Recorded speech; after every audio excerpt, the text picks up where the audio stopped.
I will call the meeting to order. Today is Thursday, December 12th at 6:30 p.m. This is the Olentangy Local Schools regular meeting or business session. Mr. Curran, please call the roll. Ms. Dunbar? Here. Ms. Fiesel? Here. Mr. King? Here. Mr. White? Here. Mr. O'Brien? Here. Pledge of allegiance.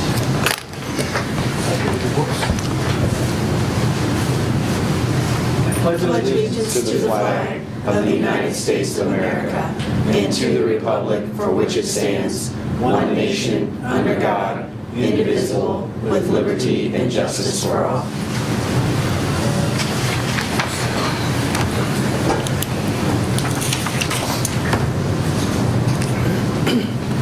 Okay, let's move on to the agenda. I know we have an amendment to the agenda. We do have, yes, one addition. If you will look under Superintendent Action Item B1, we are actually adding another bus driver to that list. We currently, for this evening, have Matthew Frederick, but we are going to add Robert Proctor, transportation driver, effective 12 of 13. I think as we've had discussion here throughout, we sometimes get challenged with number of bus drivers, and we've had a few leave the district, and it's as they come, we try to get them trained and ready to go, and this is one that's ready to go for us, effective 12/12. Robert Proctor, Proctor. Okay, terrific. Any I'll entertain a motion to accept the agenda as amended. So moved. Second, please. Second. Any discussion? Okay, seeing none, please call the roll. Mrs. Fiesel? Yes. Mrs. Dunbar? Yes. Mr. King? Yes. Mr. White? Yes. Mr. O'Brien? Yes. Okay, that moves us into the presentation section of this evening's agenda. First up is Jill Simpson from Shanahan Middle School. Jill's going to cover the TRECA R&D project, project-based learning. Is the projector on? Good. Devin?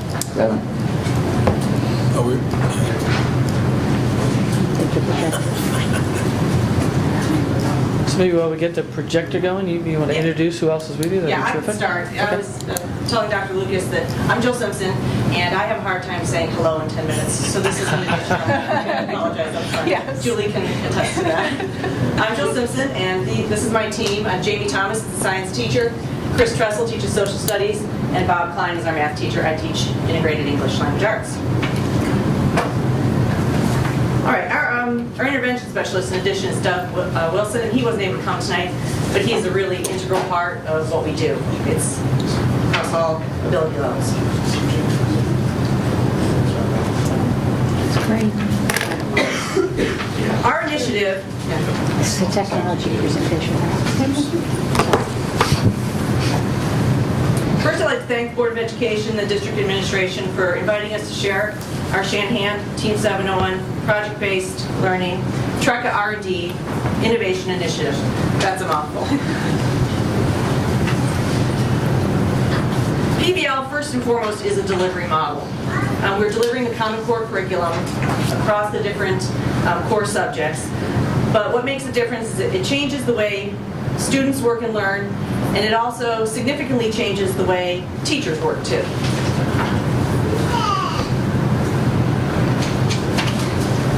So one of the things I want to tell you is that we are constantly focusing on 3 areas. This is the TRECA from their website, the actual R&D initiative proposal. And they mentioned 3 specific areas: personalization, student growth, and engagement. And as a team, as we meet and plan and reflect, we are constantly focusing on the individualization, engagement, and increased rigor.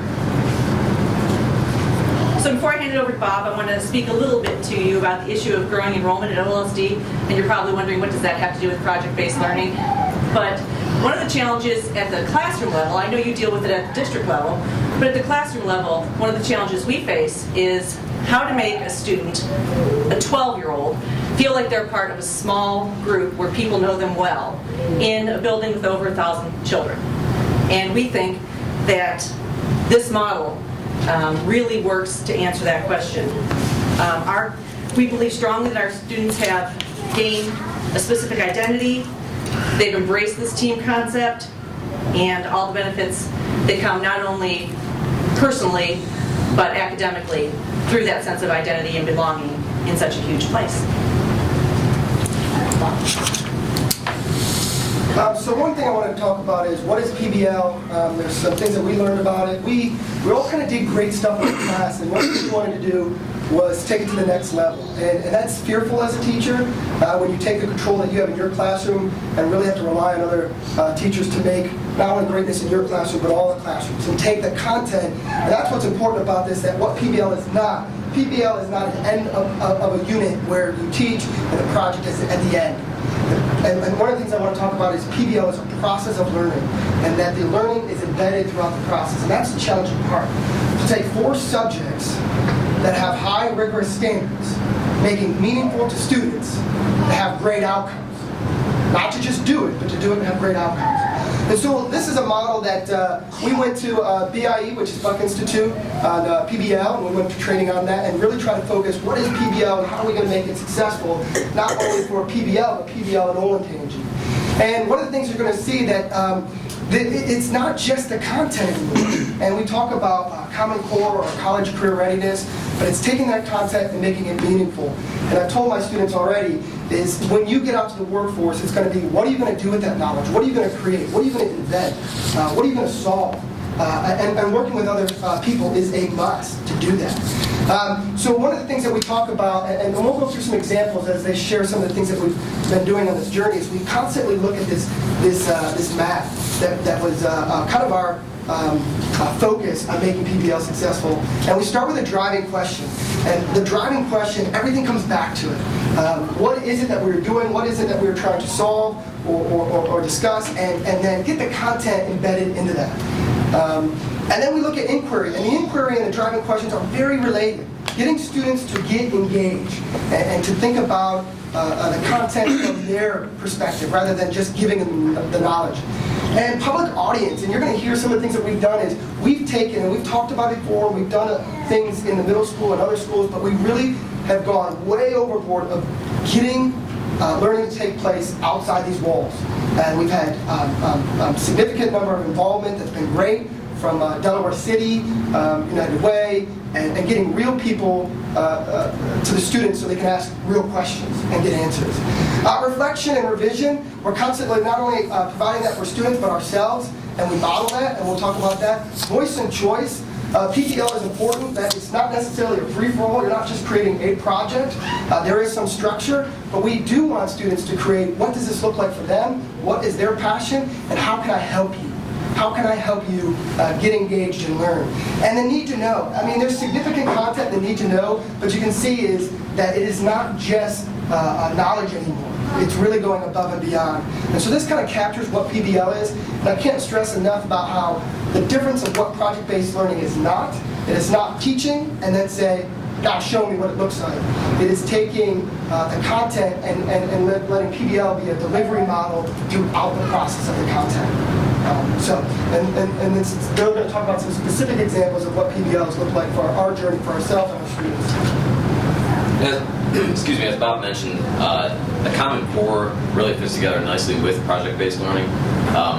When the developers of the Common Core were trying to figure out what it is that students turning into adults and going into the workforce, what do they need to have? They have to have the ability to do these 4 things very well. So we've been able to not only combine these things, but we're able to kind of take the curriculum of science and math, social studies, and integrated English and integrate all 4 of those with these 4.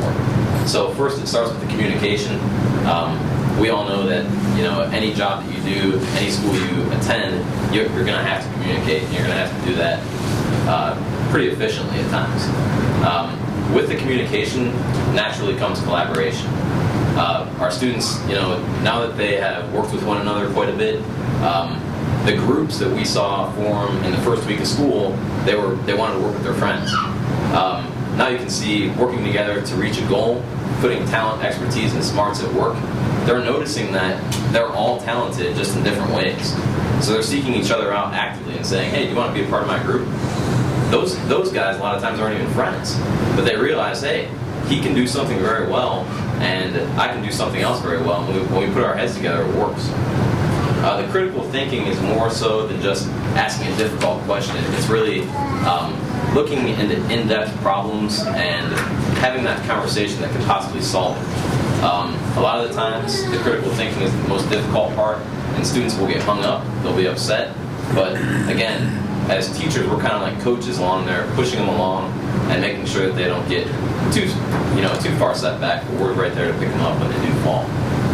The creativity, a lot of times when educators see that word, they think of creating something that is visually appealing. This is not that type of creativity. This is problem solving, it's being innovative. It's making an invention. The first day of school, we had a little, we had the students invent something out of newspaper, and they had to make it functional and true to life size. So we had students that made laptops and shoes that you could actually put on and wear. And that was the first day of school, and we could see through this communication, collaboration, critical thinking, and creativity that this was going to be a pretty successful year.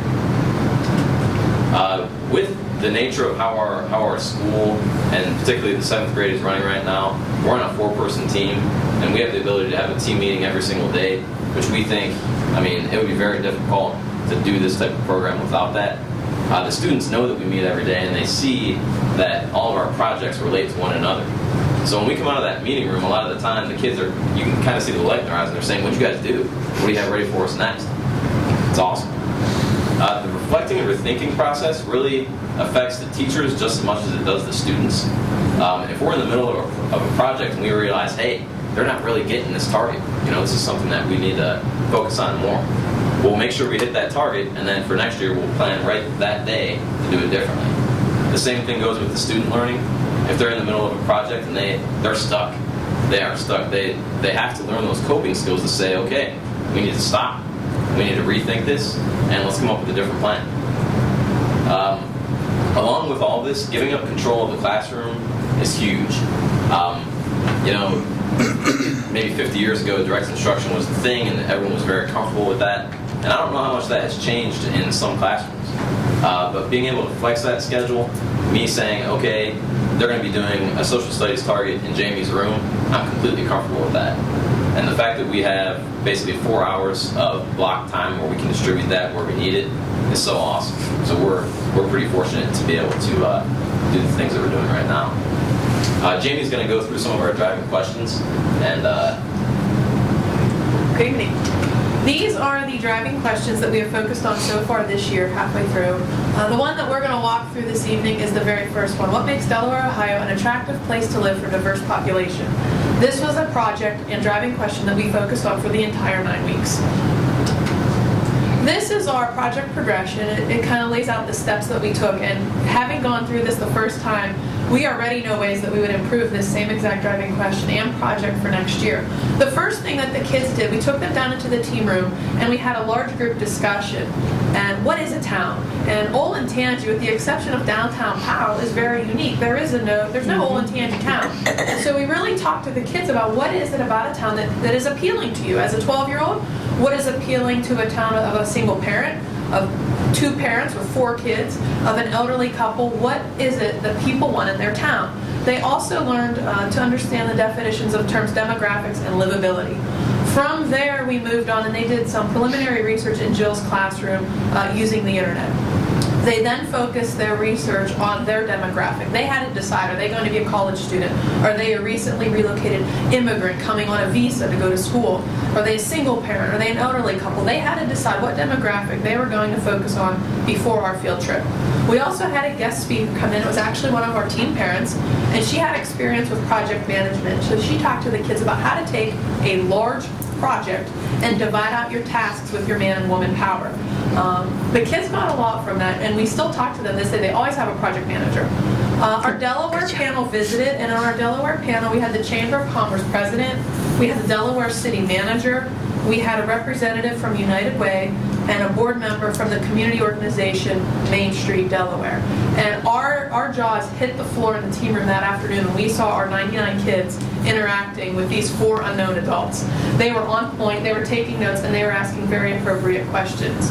The third step was our actual site visit to Delaware. We cut 99 students loose with parent volunteers to explore the city. They were to take notes in the residential, campus, and downtown business district. Their goal was to decide what improvements they could make to the city of Delaware. What is their business proposal? What recreation facility does Delaware need, or what service is missing? So they kind of looked through Delaware, what Delaware had, they mapped it out. They talked to people, college students, shop owners, people passing by, etc. Then we came back to Shanahan, and they actually started building that product using their Google Doc. They designated their project manager, and they really got after what do we need to make. In addition to deciding what business they wanted to create, they had to have a mission statement, they had to show a cost-benefit analysis, they analyzed surveys that they developed in Bob's classroom, they looked for bias in their surveys. Finally, they presented. We had a critical friends round where the students presented in front of one another, and this is that reflection revision that Bob talked about earlier. So the students had a chance to go back in and revise based on what their peers said.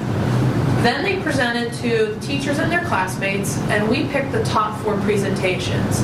And some of the characteristics that we looked for were that sustainability. Could this business really thrive in Delaware? Is the cost worth it? And those 4 groups presented back to our panel. They came back in to visit, and we were so proud of them because the panel was amazed that these were 12-year-olds that they were talking to, because they are doing work that college students do. These are the front, cover slides of the proposals that the students made for the Delaware project. We had 2 daycares. One daycare was an improvement to an existing daycare, the yoga and youth business, and then a Just Dance is a non-alcoholic, safe environment for college students.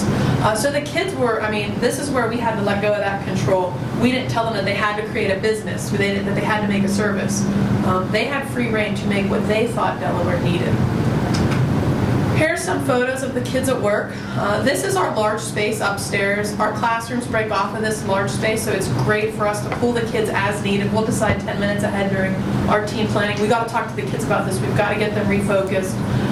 It's been working out fabulous. The second photo is of our guest speaker, our teen parent, who came in to talk to them about project management. In the upper left, that's them working in Jill's room, gathering their background information for the Delaware project, and then students on site in Delaware checking out rental spaces. They were making grown-up phone calls, calling to ask about business places and rent. Jayla down in the bottom left is project manager, and she is delegating tasks for her group on Post-its. And in the bottom right, Jill's assisting and providing some feedback for a group working on their Google presentation. The picture in the upper left is a group presenting during the final round 2. The Delaware panel guests are up front, and the Delaware panel stayed afterward and generously provided our students with some real-world feedback as to what they thought, having experience with the city of Delaware, how successful they thought their businesses would be. Before I go on to the feedback from the kids, because you really want to hear what they have to say more than what we have to say, but I sat in on the feedback round with the business community, and 2 things came out were the takeaways for me. One, we've developed real partnerships with these people. Our line from United Way has said, whatever you need, we'll be there. Tom Holman was the Delaware City Manager, and in the middle of one of the presentations, he turned to me and he went, "They're 12." And I puffed up a little bit and said, "Yeah, they're 12." It was impressive. We had children taking business cards from the United Way. She was interested in volunteering. It's what I've been teaching 28 years. It's one of the most powerful things I've seen kids do. So I told them, I'm going to be talking to a group of adults. Actually, it was a group of adults before you, so this is kind of leftover feedback. And I asked them 2 questions. The first question is, how is this year different than the way school has been in the past? And this is some of the answers they gave me. I like the second one. We're learning new ways, not just sitting and taking notes. We're experiencing and trying new ways to work. The first one it might appear a little disconcerting because they say not all the projects have set guidelines, specifics, or rules. They're more like our projects. We can express ourselves and learn what we learn our way. Now, that's from a child's perspective. There are clearly objectives, but they have taken ownership of that. They're saying this is important work. So I was out of the mouth of babes, take it to what you will. The second question is learning this way easier or harder? And the first one I think is something I might have said as a 12-year-old. I think it's easier because I can't pay attention when I just have to listen and study. When I do something, I remember it.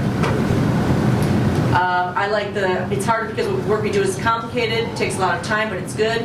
It's easier in a way because I care more about what I'm doing. And the last one could have been written by any one of the four of us. Every day when we come to work, we think it's easier because it's fun, but it's harder because it's hard. So I want to thank you very much for your time and attention, and invite you all to come see what we're doing anytime. Thank you. Our culminating activity in January is we're going to have a diversity event. Our current driving question is, how does our understanding of the past impact our view of today's world? So the students will be carrying over after winter break to prepare for that event. So we look forward to that. Thank you. I have a question. Yes. Okay, you didn't just come in on the first day of school and say, okay guys, this is what we're doing, So how did you come up with this plan before the students even came into the building? Well, it was, the opportunity, frankly, was driven by the TRECA initiative. Mr. McDaniels let the staff know that there was this opportunity, and then we each pitched our ideas. And I have always noticed that engagement is huge in relation to achievement. And so that's where my interests lie. So after Mr. McDaniel chose me, thank you, through TRECA, I went to visit High Tech High in California. Now, High Tech High is a nationally known, recognized school for project-based learning. And I came out of there stunned. It was like, it changed the way I looked at school. Every kid in the building was engaged. I sought out the kid who I thought looked the least engaged and asked him questions. And the answers I got were not only what they were learning, but what they didn't know and what they were looking for. Now, if you can get a middle school student to articulate that, I knew that was powerful stuff. So I came back and asked these wonderful, talented, smart people to work with me. And I'm not lying when I say it's hard. We started working on the Delaware project in March before the initiative was approved. And we've been working at night. The Google, we've been collaborating at night since March, all summer long. Actually, we've even had collaboration sessions with the kids at night through the Google Docs. So that's how it was born, Julie, and it's exciting. It's exciting. Yeah, it's very exciting. I guess in terms of the project itself and TRECA's involvement, does this have an end, or does this start to be embedded into the curriculum? Kind of what's next? One of the questions. That's a great question. One of the questions we have. Notice we didn't mention really the technology. Did you notice that was lacking from because the technology is just a tool that allows us to teach this way, for the kids to learn this way. It's not about the technology. It certainly makes it easier to have that at our fingertips. We're not in the rotation of the whole building. But what is starting to come to head is, so we've got 1/3 of the 7th graders at Shanahan who are learning this way. What happens next year? Do we drop them off a cliff back into a traditional model? We have parents asking that, frankly. We're asking that because we believe in this so strongly. So I think that's sort of a question that's sort of back to you. Where do we go from here? The R&D project is mine as long as we continue. As long as Olentangy keeps its part of the bargain up, the devices stay with our team. Would you loop? No. Okay. You'd start over with 7th graders again next year. TRECA has about $2.1 million that they secured from Apple, that every building in the consortium of about 42 districts has the opportunity to fill out a research project like that. So when we had TRECA down for our TRECA board meeting, where Jill was kind enough to let us come up and actually view her classroom. Yeah, it's about 2 weeks ago. That was the first question that came up. Okay, this is great stuff. What happens now? And it does come back here, but I think as we discussed that day, it also goes back to all educators, because what they're doing Also creates conversation of not only students, but staff, of other staff members and parents going, okay, what are you doing? And I think that's another way that we move forward, is to challenge each other. And I think they've set the bar extremely high. And we also have a project going on, for example, with Johnny Cake. And of course, we had Marty over here last board meeting at Liberty. And we have several others, I think a couple others that are ready for approval. So you're going to see little pockets throughout. But I think as we've discussed for several years, delivery model and what does this business of education look like in the future. And I call these individuals the pioneers. They're out front really testing the waters, and the bottom line is, I still say our kids and our parents are going to force us to move forward, because that's, as you can see, that's what they want. Can I Sure. Yeah. speak for a second? I just want to kind of share some of the feedback I've received from parents, so I'm kind of glad that Wade has brought that up. You know, typically as an administrator, when you get those emails from parents, that's usually not good. So you don't want a lot of emails from parents, because you know how it is. You typically don't get feedback unless it's negative. Sometimes you just, if you're not giving feedback, it's usually because you're happy. You're pleased with what's going on. Well, at least that's been my experience here in 7 years. So, early in the year, I was getting these emails with 701, Team 701, or PBL, and I'm like, oh no, what's this going to be? And it has been nothing but positive feedback all along. People are so pleased and passionate about what their kids are talking about when they come home at night, that it is important enough to the parents to give that feedback, to take the time out of their day to give the positive feedback that you don't, unfortunately in this position, you don't get enough. So I've not had one negative piece of feedback from a parent. And that's, for something so different and so new, something unlike anything they've ever seen before, is just, it's not typical. I was scared to death of what parents were going, when we decided to move forward. I was scared to death, literally, what that was going to mean for some parents. We all learned by a teacher standing in front of the class and giving direct instruction. Why can't they? And that's how my kid learns best. That's really what I was fearful of. I haven't had one parent say that to me this year.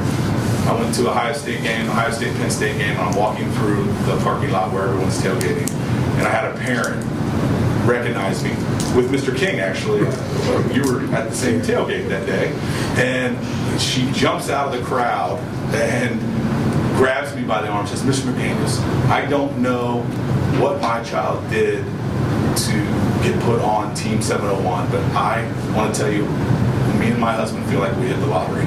It has been the best thing that's ever happened to my child." And those are the types of comments I'm getting on a regular basis. Josh, do you have other staff members visiting? We do. Yeah, we have a STEM team that's we're going to put in place in 8th grade next year. Mm-hmm. STEM is different, so I don't want to confuse the two. But a lot of the integration and the collaboration that is necessary for STEM to be successful, it's going to look very similar to what these guys are doing. So yes, they're very much in conversation with our STEM team for next year. Those are probably the ones that are have been most involved, asked the most questions about what's going on with them. But recently, when I talked to my 8th grade during our grade level meetings and told them, I said, look, you're going to have a large group of kids coming in that have totally different expectations. They're not only them, but their parents are going to have expectations for how we should be teaching nowadays, and you're going to have to embrace that. And to my staff's credit, they were very much on board with having conversations with them and trying to become more of a PBL type. they talked about having like an entire PBL 8th grade team. So it's not just one team of 4 teachers, but you have a STEM team, and then the rest of the team, the rest of the teachers in 8th grade are kind of almost like a PBL team, that everything they do is based around certain projects that they can all integrate and collaborate and work together to achieve what we've already kind of done that this year with our Veterans Day project. It was very similar to kind of what they're doing every day. We did like about a month-long project in 8th grade. It was very successful, and so now they're thinking about, okay, how can we do maybe one of those type of projects per quarter? So you don't have just the Veterans Day project, but you have one each quarter. You have Veterans Day, then you have something else. So at least there's several opportunities throughout the year where they're still getting that experience, that PBL type experience. Terrific. It's great information. Yeah, Good I just work. have one other question. Sure. So, for the teachers, so during your planning periods, you all are powwowing. Intensely powwowing. And a lot of it is immediate feedback from what happened in that morning. I like where, schedule, I remember this, I like where our team planning is, because we've run the morning. And now we can sit down and go, how did that go? What do you guys think? Do we need to redirect? I mean, it is, and I think that helps the kids, because they see us working the way we're expecting them to work. They know those conversations are happening. And the community members who have come in to talk to our kids tell the kids, this is how we work. One of my kids asked the panel of experts, they said, so is this like anything you do in your job? And to a person, they said, absolutely. The city manager said when we were deciding about the YMCA, I put out a survey. I looked at rent. I looked at, he said, what you do, mission statement, everything to a T is what we do. So that validity is embedded in it. One last really quick thing, I know I'm hard to keep quiet, but one of the things I insisted on in my project philosophically is that I believe that this should be open to everyone. We have IEP students, Superior COG students, every label that we put on children nowadays are welcome in my project, our project. I think that's critical. Secondly, people think of Olentangy as exclusively the haves, and that's not true. And particularly not true at Shanahan at times. So one of the other things I built into the project that we believe strongly in is that every child has the chance, the opportunity to bring a device home from our cart if they need to. They don't have to leave an organ. They can just tell me, Mrs. Simpson, I need the Chromebook tonight, and they take it home. We have had 0 mischief with the devices. 0. Now, when we were borrowing the computers that belong to 1,100 kids, it's a little anonymous. We don't even have them sign them out, per se. They take ownership of the project. They take ownership of the equipment. It's a beautiful thing. Great. That's great. Great presentation. Thank you very much. Thank you. Thank you. Okay, next item is Board President Report. So I've got, I guess, 2 administrative updates, and then we've got an action item. So first, I just want to give everyone an update on the process and a recap on what we're doing with the governance and the committee structures. So that's the group that Stacy and Dave and the activities that they're leading. So they're close to giving us something to react to. So in your email shortly, you should expect a document that we can start to discuss. And the expectation is the January work session, we'll have a discussion about it, and the January business session, we'll take action on it. So thank you two for taking that on and getting us to this point, and I just want to bring this group back in touch to where we are and set expectations on what's coming. So similar to that, January 7th is our organizational meeting. It was Thursday, we moved it to Tuesday, 6:30. At the organizational meeting, there'll be 2 items of pre-read that we'll ask you to be prepared to discuss. One is just the dates for next year. I know schedules are a challenge, but we have a draft schedule with some dates that, to the extent you can, look at vacation, holidays, etc., whatever your personal situation is. And if we can get those dates as locked down as possible, that would be helpful. Because moving in later on is always a challenge. In addition to that, We'll be providing, or extending a process that Dave started, or Mr. King started a year ago, where, and we updated at the retreat. I'm trying to find the right word. Up at Columbus State, where we'll take 2014 by month by meeting, and we'll have proposed topics for each one. So that document will be provided ahead of the January 7th meeting. So please think about that now. If there are things or content that you want on there, we can talk about that at the work session as well. But at least establishes a framework for what we'll be talking about as a board for 2014. Okay? So the last item is we do need to appoint a board president pro tem to open the 2014 Board of Education meeting, because again, the process is we technically end the year with no organizational structure. So we need someone to open the meeting next year until we vote on organizational structure. So with that, entertain a motion to appoint a president pro tem. I would nominate Dave King. Okay, have a second? Second. It's your president pro tem. Any discussion? Okay, seeing none, please call the roll, Mr. Graham. Mrs. Feasel? Yes. Mrs. Dunbar? Yes. Mr. King? Yes. Mr. White? Yes. Mr. O'Brien? Yes. Okay, the next item is the superintendent's report, raised to the top update. Dr. Lucas.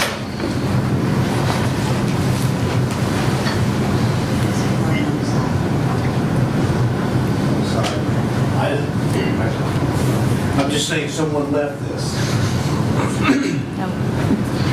Well, good evening, everyone. Just before we get into the report, I do want to say one thing about that whole TRECA R&D project, and add to the fact that TRECA is our IT site, and Mike Carter is the superintendent there, and over the past years, he has taken groups to Cupertino. Right on campus, on the Apple campus, and I've had the pleasure of going there, and I believe, looking back through, Mr. Rafe has had the pleasure of going with, and some others, and I know we're looking to, or when I say we, I'm part of that board, to take more different people out to Apple. And I bring that up because, we oftentimes get asked, okay, what happened when you went to fill in the blanks from a professional development standpoint? And the beginning of that whole process of conversation with employees of Apple, with executives of Apple, as Mr. Rafe and I both sat in meetings with top executives of Apple. What are you looking for from a school standpoint? And of course, in the grand scheme of things over years, what that secured was $2.1 million from Apple to TRECA, which in turn comes back to the schools. So how do you measure that type of, those types of visits? Because oftentimes we get criticized, well, you shouldn't go there, you shouldn't go here. One, it brings back $2.1 million. Number two, that's paid for by Apple. And everything that Jill and her team have been talking about in regard to devices, any planning, just the whole process has been paid for through TRECA by Apple, and all of the support coming from, at times directly from Apple, free. Now, how do you measure that? I don't know how you measure it, but I do know that it was a very valuable trip all along, and we will continue to make those trips because in the grand scheme of things, that's what's going to change that whole landscape of education, not just for Olentangy, but I think throughout the country. So I just wanted to throw that little piece in there. Good things that we have. And again, I'm going to try to get through some of these quickly. Dual enrollment. You keep hearing dual enrollment, dual enrollment. We do have a group from Olentangy High School. You will be hearing from this group, the DECA group, that has taken it upon themselves to say, we want to run a research project. As you know, the challenges we have of dual enrollment is the fact that it's hard to get our kids to leave our school. That's not the challenge a lot of people have. That's the challenge Olentangy has. We have approximately 16, I believe 14 from Olentangy High School, part of that dual enrollment program at Columbus State. They're doing their own research. And they're going to be coming back. They've talked with students, they've talked with parents, they've talked with instructors, and they're going to be coming back talking to us. So just wanted to put that out there. Miss America, I'm not going to break into the song. She's coming to see us. I believe, is it this Friday? Tomorrow. Yes, tomorrow. Yeah, Friday the 13th. And This forum is sponsored by our diversity committee. Once again, it's an anti-bullying forum. Nina Dabulori is Miss America, and she is of Indian descent, and she will be here to talk about anti-bullying, what she went through as a child, and we just encourage everyone to come out. This is a very big deal. Number one, because again, many districts in Central Ohio would love to have Miss America here or there. We're going to have her here tomorrow night, 5 o'clock, Olentangy High School. I would encourage everyone to attend. Orange High School senior Stephanie Elkins, she's also in the Orange chapter of DECA. She was statewide elected public relations officer. That is a one-year term. That's the first Orange High School student in DECA that has held or has been elected to a state position, and she will be representing Ohio during the International DECA Career Development Conference, and she will also help organize and maintain the Ohio DECA website. So we're very proud of Stephanie, and we congratulate her and wish her well for her upcoming appointment. Last but not least, we have 2 Keep Delaware County Beautiful awards. One has to do with a business award. As you know, we're part of the recycling initiative in the county. So we got a 2013 Outstanding Business Award. And on top of that, Roy Jacobson at Oak Creek Elementary was selected as the 2013 Environmental Educator of the Year. So again, we're very, very proud of both our individuals as a whole from the business standpoint and an individual teacher. A picture's worth 1,000 words. The Orange Band going through downtown Chicago at the 8th Annual Thanksgiving Day Parade. We've talked many times. I hope you've had the privilege of seeing and hearing this band perform. I think they're roughly 213 strong now and growing. And we're very, very proud of the pioneers, and that's a great picture, and we congratulate everyone in the band. Holiday happenings. Whoops, I didn't want to go. Food drives, toy drives, toy and coat drives, giving tree. This is only a small list of what we're doing during the holidays, and again, that spirit of giving, that spirit of volunteering, that spirit of doing for the less fortunate and those that don't have what we have, we're trying to instill in our kids. And as you can see, our kids just absolutely love it. We have Allen Creek and Liberty, and again, I'm not going to go down through all of them, but we're very, very proud of what our kids do and how they give back to the community. Along with that, as you know, during the holidays, we have many performances. Glen Oak, Olentangy, Liberty, Liberty Tree, all-day holiday sing-alongs, Allen Creek, Cheshire. And again, check the website, because I guarantee you, as they say, at a school near you, something's happening in regard to performances. I might also put a plug in for Allen Creek. I was at Epcot Day today. What a great experience that is. We're going to try to get, I believe Tanya Angel kind of heads that up, or developed it originally. We're going to try to get her to a January or February meeting. They basically break the school into countries throughout the world, and as you see the students traveling from sections of the world to sections of the world, seeing different cultures and different ideas, and whether it be food or traditions or whatever that may be. Those kids were engaged the entire day, and it's a great, great day for Allen Creek, and I know others put that on also. Race to the Top, we have a good news, My Voice in Cultural Competency mini grant, $231,746. If you recall, when we jumped in Race to the Top, we received roughly $40,000 a year, $160,000 total. We get $231,000 on one grant, and that is the largest one received by Olentangy in regard to Race to the Top. What does it do? It funds our diversity programming, professional development, library material, continues to push and help us all know and understand what that diversity movement or change in demographics is all about, so we're very proud of that. I also threw this in here. I know I've had several questions from board members. What happened to the Straight A Fund? If you recall, 540 some originally applied. We made the first cut because I think we had 6 total. We didn't make the second, the final selection, that is. I think there were 24. We are part of the Reynoldsburg Pathways to Prosperity, $14.5 million.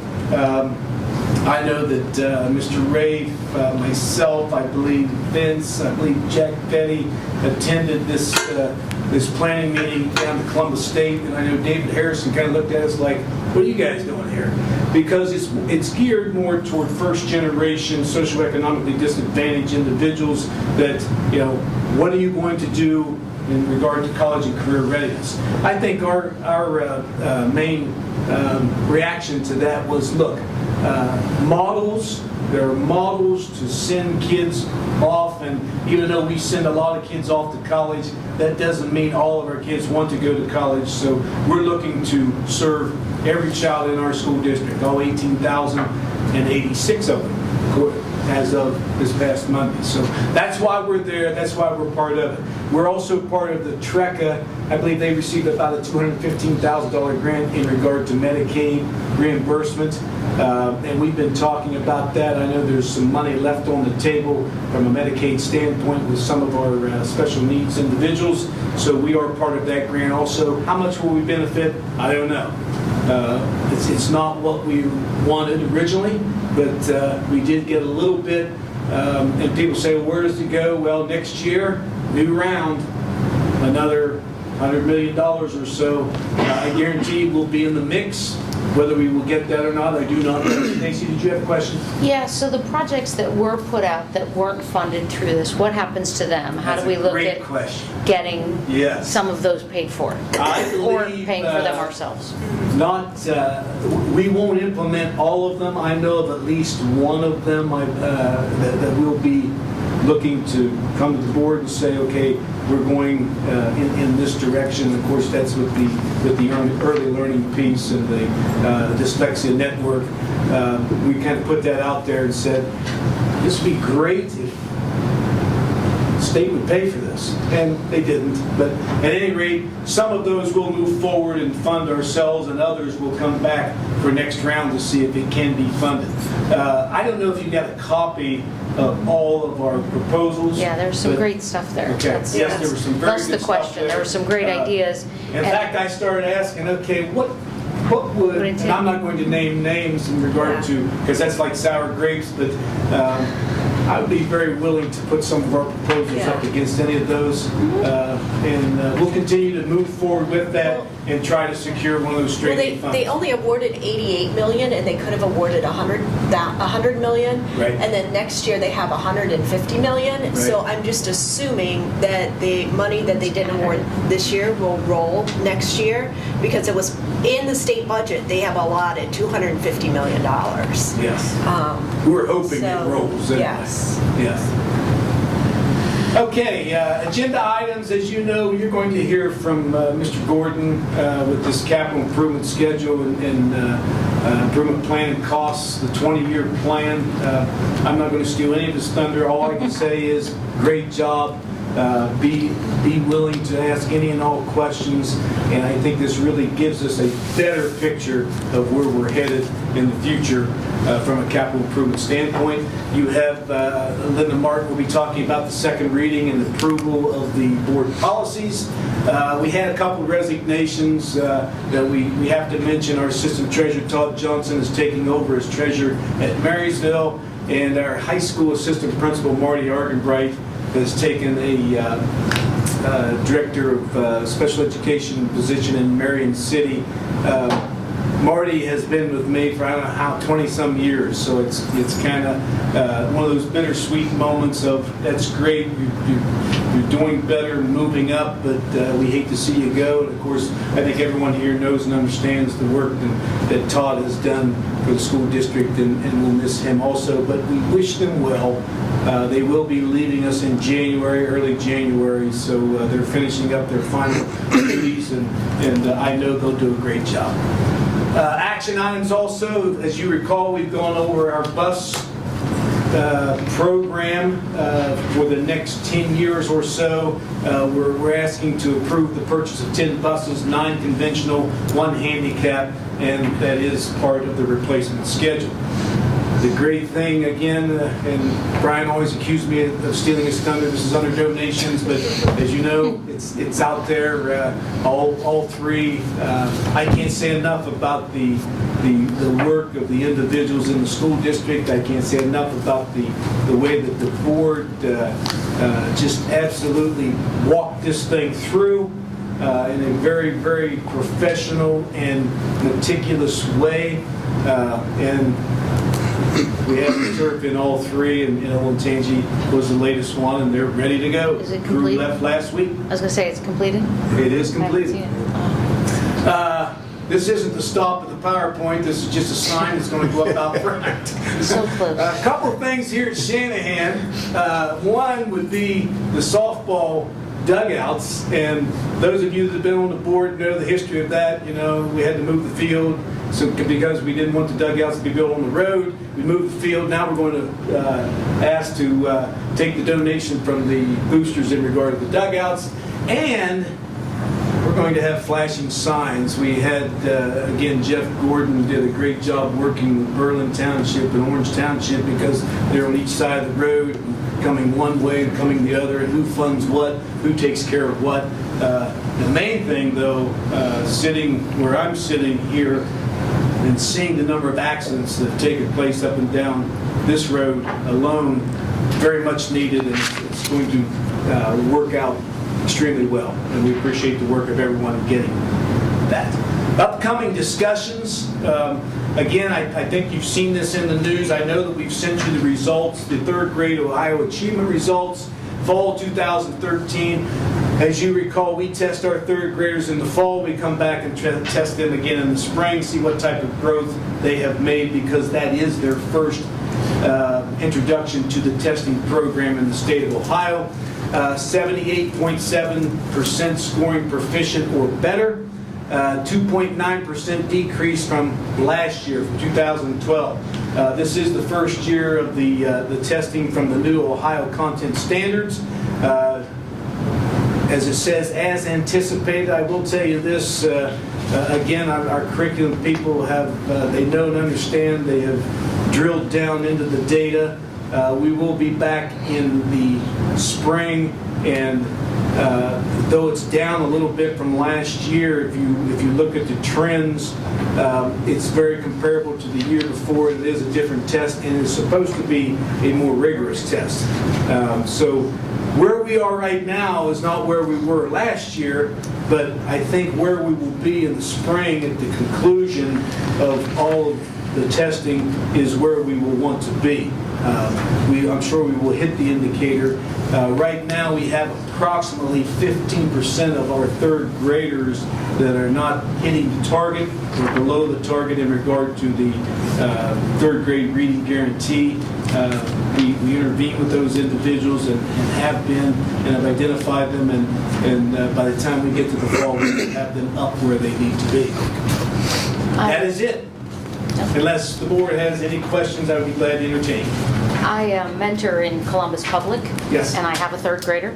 And was talking to someone at school the other day, and they have an expectation that 2/3 to 3/4 of their students will not pass.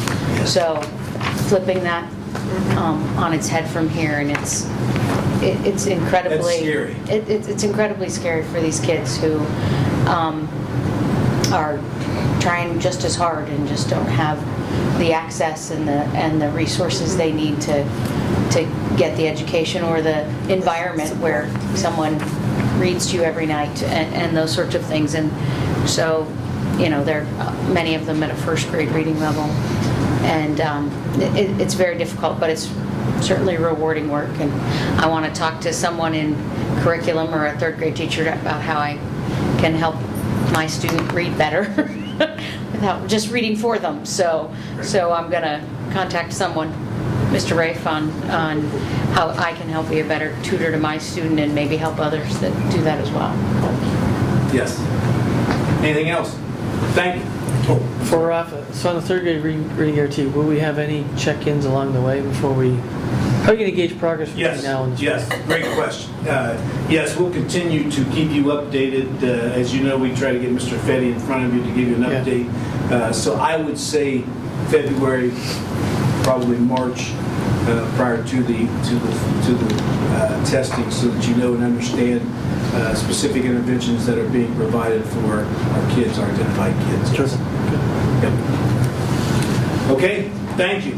Thank you. Oh, one last thing. The cups. Yes. One thing I can tell you is it's under the $25 limit, number one. I'll guarantee you that.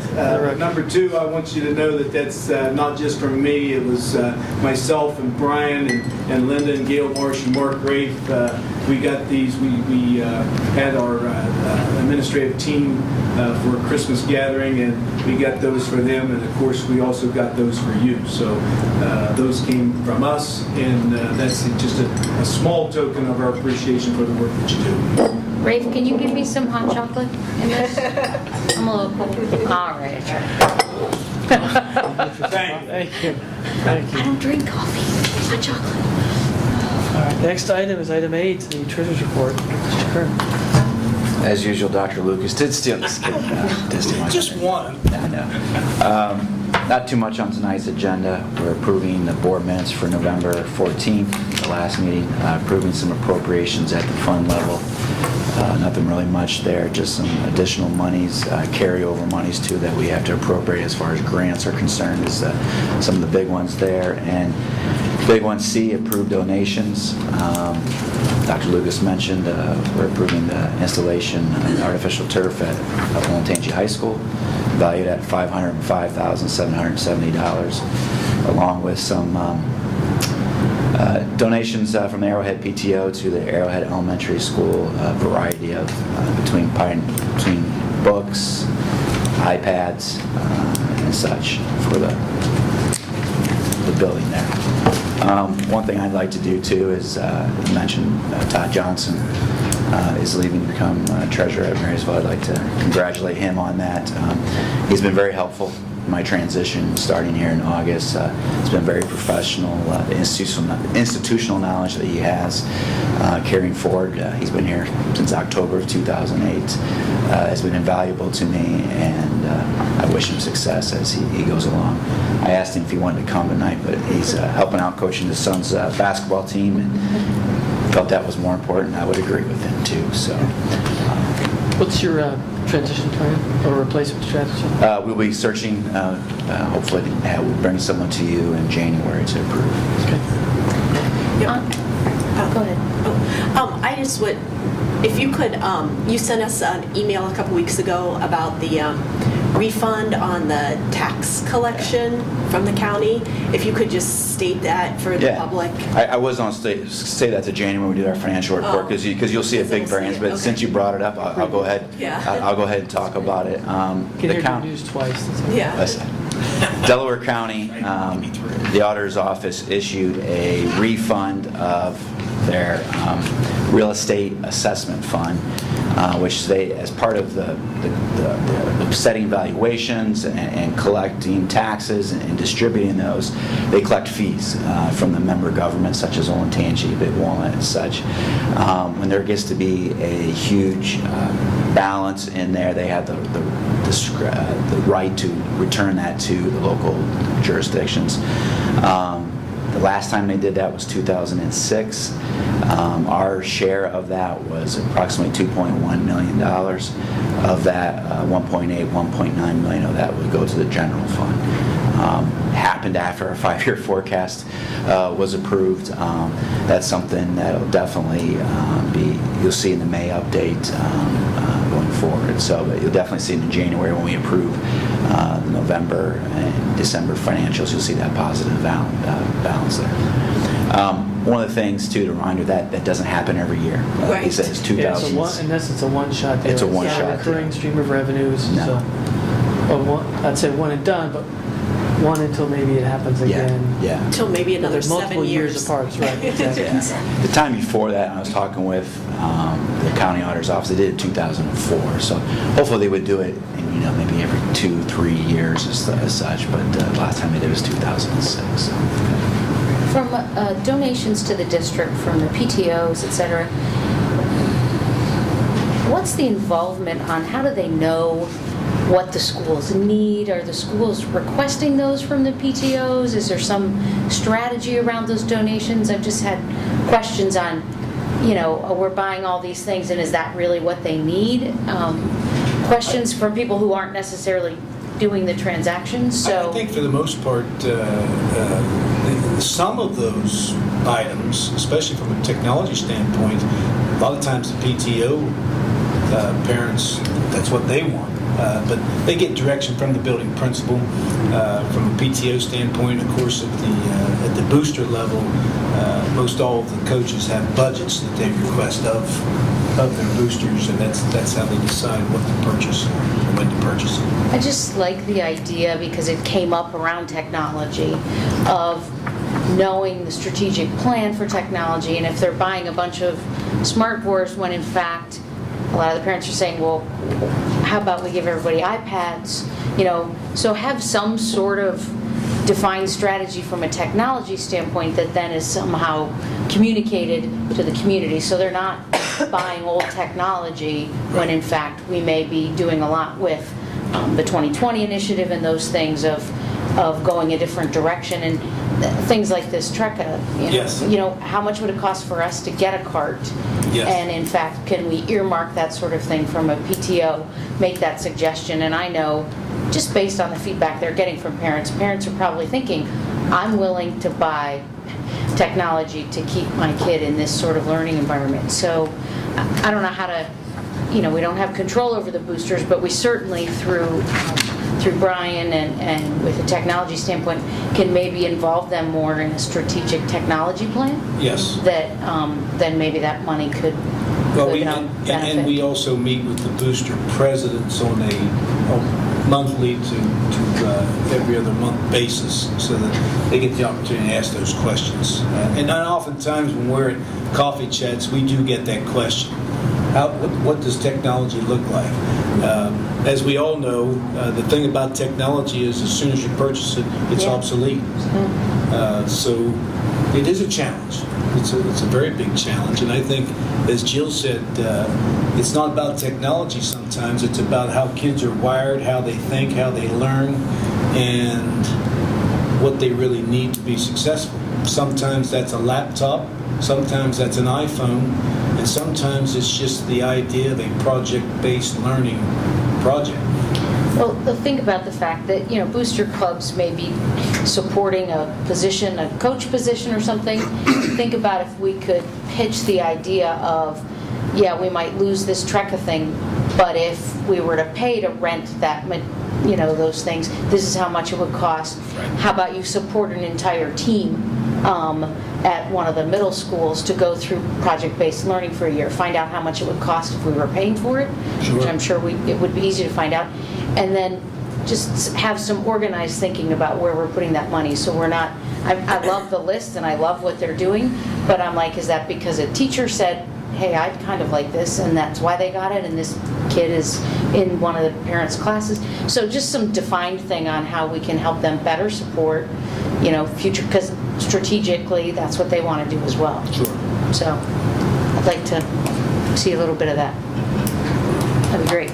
Thanks. Any other questions for Mr. Kern? Seeing none, we will move to item 9, public participation session number 1 for general comments. We do have one person, Kirby Nielsen, so I'll talk about general learning.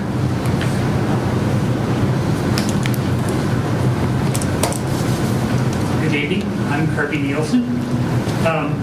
Have your address too, please. I'm sorry. Name and address for the record. Oh, my name and address.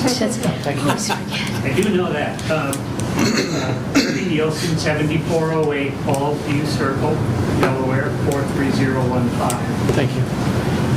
The last board meeting where Mr. Wade and his staff did glowing report after glowing report made me a little uncomfortable. There were just too many accolades with too few candidate missions, at least by my standards. Perhaps my standards are no longer in vogue, but I always thought that the leader or the process to be admired was where there were higher goals set, and the path set out how to reach those goals, and a candid admission of the weaknesses that still need addressing. Meeting after meeting I attend, the same self-congratulatory sales pitch is given. We have a good school system. That's a given. Perhaps by all the current standards, it's a very good school system. But as Brian Helwig pointed out, it's the same measurement system by which we measure Columbus, Cleveland, Youngstown, etc. This should not be assuring to parents. Now, I believe that when that 80% of the children who walk into the Olentangy school system already have most of the learning tools they will need to succeed. Any school system better perform as well as Olentangy does, and for the same or even less money. Put another way, parents send Olentangy schools bright students who have some of the basics of reading and math under their belt and are already computer literate. They are already information sponges. But perhaps there is a problem here. Do we teach students how to learn versus how to soak up information they can go Google later if they ever need it? Now, as soon as I write this, here comes the PBL presentation, which addresses that concern. And that is, do these students know how to learn as opposed to just rote learning? I believe the principle of learning in school is closer. I believe the first principle of learning in school is the closer the parent-teacher relationship, the better the learning. Anything which stands in the way of that relationship sooner or later will harm students. It should be the collaborative effort of parents and teachers that determine if subjects have been mastered. As it is getting to be now, teachers teach the tests and lose sight of the more important criteria. Does the child know how to solve complex problems? The truth of how well K-12 school system does today is never really known. The real proof of success is in how well students do in competing for jobs. How well will the students of today compete on the world stage? Up to this point, I think the facts point out not very well. But what has changed from the time when children from poor rural schools excelled at college and led the modern industrial revolution? Why can't students coming from well-equipped and staffed classrooms win the day? Perhaps there is too much crap in the way. Perhaps too many regulations, policies, procedures, contracts, rules, nonsensical multicultural jargon, and administrators that get between students and their parents, get between our well-educated, equipped students and success. I hope that you stand up to all of this outside testing, these artificial learning standards and cookie-cutter regulations. I hope you get the strength and backbone to cut loose all the common cores, no child left behinds, and whatever state and federal regulations have been slowly strangling our schools. It is as if this educational quote-unquote crap has clogged the learning process. Perhaps we need to look backwards before we can look forward. Perhaps we need to simplify the way we run our schools and then set higher standards. Thank you. Okay. Next up is item 10. I have a clarifying comment. Okay. I don't know if the speaker was here when we went through our annual report on academic achievement, where we showed, well, first of all, our annual report on academic achievement is based on our CIP, our Continuous Improvement Plan. That is the set of goals that we set at our August meeting, where the four of us set the goals for the year. And those are higher than the state standards. And Mr. Rafe, if you could remind me, the state standards are X, but we grade ourselves on Y. And how many standards do we grade our, you gave us that number when we went over the annual report. And we have 6 academic benchmarks and roughly three here, 6 overall benchmarks, roughly 3 indicators, so there's 18 total within that, on top of the 26 that the state's. So we have 18 additional areas which we grade ourselves on. And our annual report of academic achievement, it's a very thick book that we passed out at, can't remember which meeting. There are graphs and charts in there, and they are available that show where we hit, where we did not. And that one, we took, I don't know how long to go over. Jack, Betty, and Mr. Rafe stood there and said, we met this, we didn't meet this, and here's why we didn't meet this, and what we're doing to improve that. Now, he also talked about teaching to the test. I think you can see in the report that we had before this that we're not necessarily teaching to the test. In fact, the new Ohio academic standards require students to do more delving into why the answer is the answer. It's no longer memorizing our multiplication facts. It's why 2 times 2 equals 4. And that's what the new Ohio Educational Learning Standards delve into. That gets into the learning process deeper. We are required by the state of Ohio to teach those academic standards.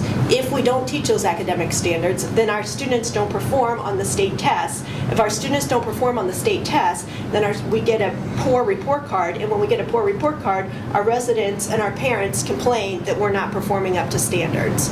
So, if he has further questions, Mr. Rafe is in the back and can go into it more deeply than I can here. We have a lot of things to cover on our agenda tonight. But I just want to point out that we measure ourselves we bring ourselves to a higher standard than what the state is required to do, and we are the top performing largest school district in the state. I just have to say something. Yeah. From a clarification standpoint, how do you measure success? I'm not sure what school district the speaker is talking about, but I do know this. I have kids in the school district, so I know firsthand. Several of you have kids in the school district, you know firsthand. We send kids to the top universities in the United States of America. Stanford, we had a young man turn down Harvard last year for the University of Pennsylvania. University of Richmond, Duke, the list goes on and on and on. And I don't want to talk about how it used to be. I want to talk about how it is and how it's going to be. We are extremely fortunate to have the staff that we have and the talented students that we have and the parents that are willing to put forth the efforts to place the priority of education at the very top. We don't want to politicize this whole thing. It has everything to do, are we preparing kids to be college and career ready? And I would say Olentangy is better than any schools that we all attended when we were younger. I would say that. I guarantee you it's that way with me. And I don't know how it is with any of you, but to sit and listen to some of that, I sometimes it's like, I'm not sure what school district they're talking about, because it's not Olentangy. We're one of the best, and we'll continue to be one of the best because of what the parents put forth, the students put forth, and the staff puts forth. All right, thank you. Jeff, the floor is yours. Next up on the agenda is the first discussion item is the capital improvement plan. Jeff Gordon, the director of the Business Management Department. While Jeff's getting ready, I just want to state that Stacy and I were in the development committee meetings that when we discussed this, and that's why those committee meetings are so important, because they really flesh out the proposals that are being brought to us. And this is some of the best. Oh my gosh, this is incredible work. Years ahead of what we've had before. We've never had one of these, I want to say. Yeah. I wish I could say I would be brief, but I cannot guarantee that. Turn the heat back on. As most of you know, I've been up here several times. I've never actually used PowerPoint because I try to avoid that at all costs. But unfortunately, tonight I do have a PowerPoint in addition to the handout I just gave you. So, first, I want to start with what I handed out to you, and that is the 2014 permanent projected projects. That is annually. Last year, and this is the second year we've done it in December, we moved it up from March the previous year to December last year, and we continue on that path. It allows us more time for bidding and different things that come from this list of projects. What you have in front of you is a summary of the approximately $1.3 million we have to spend on permanent improvement projects this summer, or this coming year. One of those items is on your agenda tonight, and that's the lift truck that we've gone out and found a new lift truck. Our other truck is old, rusted. It's at the point where it's just really getting some wear, and so we need some additional capabilities that this truck provides. You'll see that is on this list as well as on your board agenda tonight. And I share that with you just because we're already working. This is constantly evolving list of things that we're always working on, always trying to accomplish, and trying not to put off. In this list, you'll see what I call silos, and that's categories: electrical, heating, the HVAC, the plumbing. And that's areas where we've put dollar amounts in, tried to base that on money we spent historically in those categories.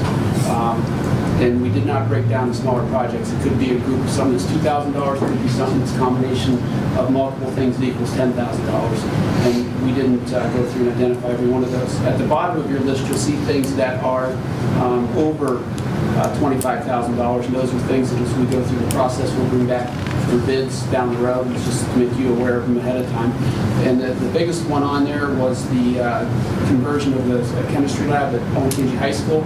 As many of you are aware from Ralph's presentation last week in the development committee, Olentangy High School is projected to be one of the highest enrollment high schools, or the highest enrollment high school down the road, and it has one less science space than the other buildings, and there's a need there to expand that. Already they're pushing the limits with that, and so we're going to add that room this summer. The next one is just general asphalt, improvement of the bus lanes in front of Shanahan Middle School, resurfacing of the track at Liberty High School that was carried forward from last summer, did not get done with the turf installation. Things got pushed too late into the fall season with trying to work around sports, but we put that off to the coming year. Of course, the bucket truck that I mentioned, as well as the Olentangy and Liberty High School theater lighting conversions. We've consistently had a problem. I shared with you last summer that we fixed at Orange High School theater, that we will be fixing at Liberty and Olentangy High School, and that is the type of lighting that we have in our theaters. The bulbs burn out quickly. To get up there, you have to put up scaffolding and go up and change those. We actually are going to change those out to LED lights and install those, and hopefully we won't have to go back up there for several years at a time. It saves cost in the wattage and the use of the electricity and the lights, as well as the labor that we saved, and much safer not having to put that scaffolding up and climb up there, especially for people in the district that don't do that a lot. We don't go to those extreme heights with scaffolding, so every time we go up there, there's an opportunity for something to happen, and just to be safe, we've done that. You'll see that we now, over the last year, and actually adapters come out that we can adapt these fixtures we have in there. So last year we spent $10,000 changing some of the fixtures at Orange High School. This year we're able to use this adapter that has just come out coming straight from the manufacturer, which is going to save us significant costs and allow us to get LED bulbs in. So just a summary of those items. The process was we sat down, we met with the principals, got their needs of the buildings, we brought those needs back. I will tell you, and you'll hear that in the 20-year presentation, those needs were well beyond the $1.3 million. We come back, we sat down with the DLT and talked about, okay, what are the needs? Every principal has a little bit different needs. We talked to Mr. Ray, we talked to Luke, his treasurer, and we talked about what those were. What's a science classroom versus expanding the parking at Orange High School? What's the value right now? What comes first? Because there's never enough money to cover everything that people want, or the things that are needs across the district. Just give you some background on that and where we sought input for that. A couple other items that we'll talk about at a further meeting, and things that the development committee is working on. I was touching on quickly, and that is we have got a chiller replacement that we're hoping to do at Shanahan, the roof at Olentangy High School, and then the development committee is going to start in January looking at the enrollment and the high numbers. For example, Shanahan, within the next year or so, we're going to hit increase the students, go to 1,000 students. What do we do in this facility to accommodate that? What needs do we have to look at to physically accommodate that number of students in the building.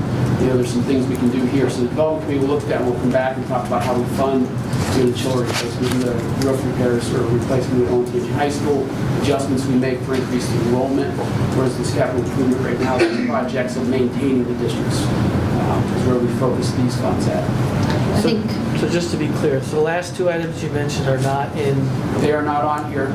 so they would be either in addition to or create some of these things to be pushed off. Correct. And then on the enrollment, obviously that'll be, as you think about 14, 15 and potential to rebalance at the middle. Is that correct? Yes.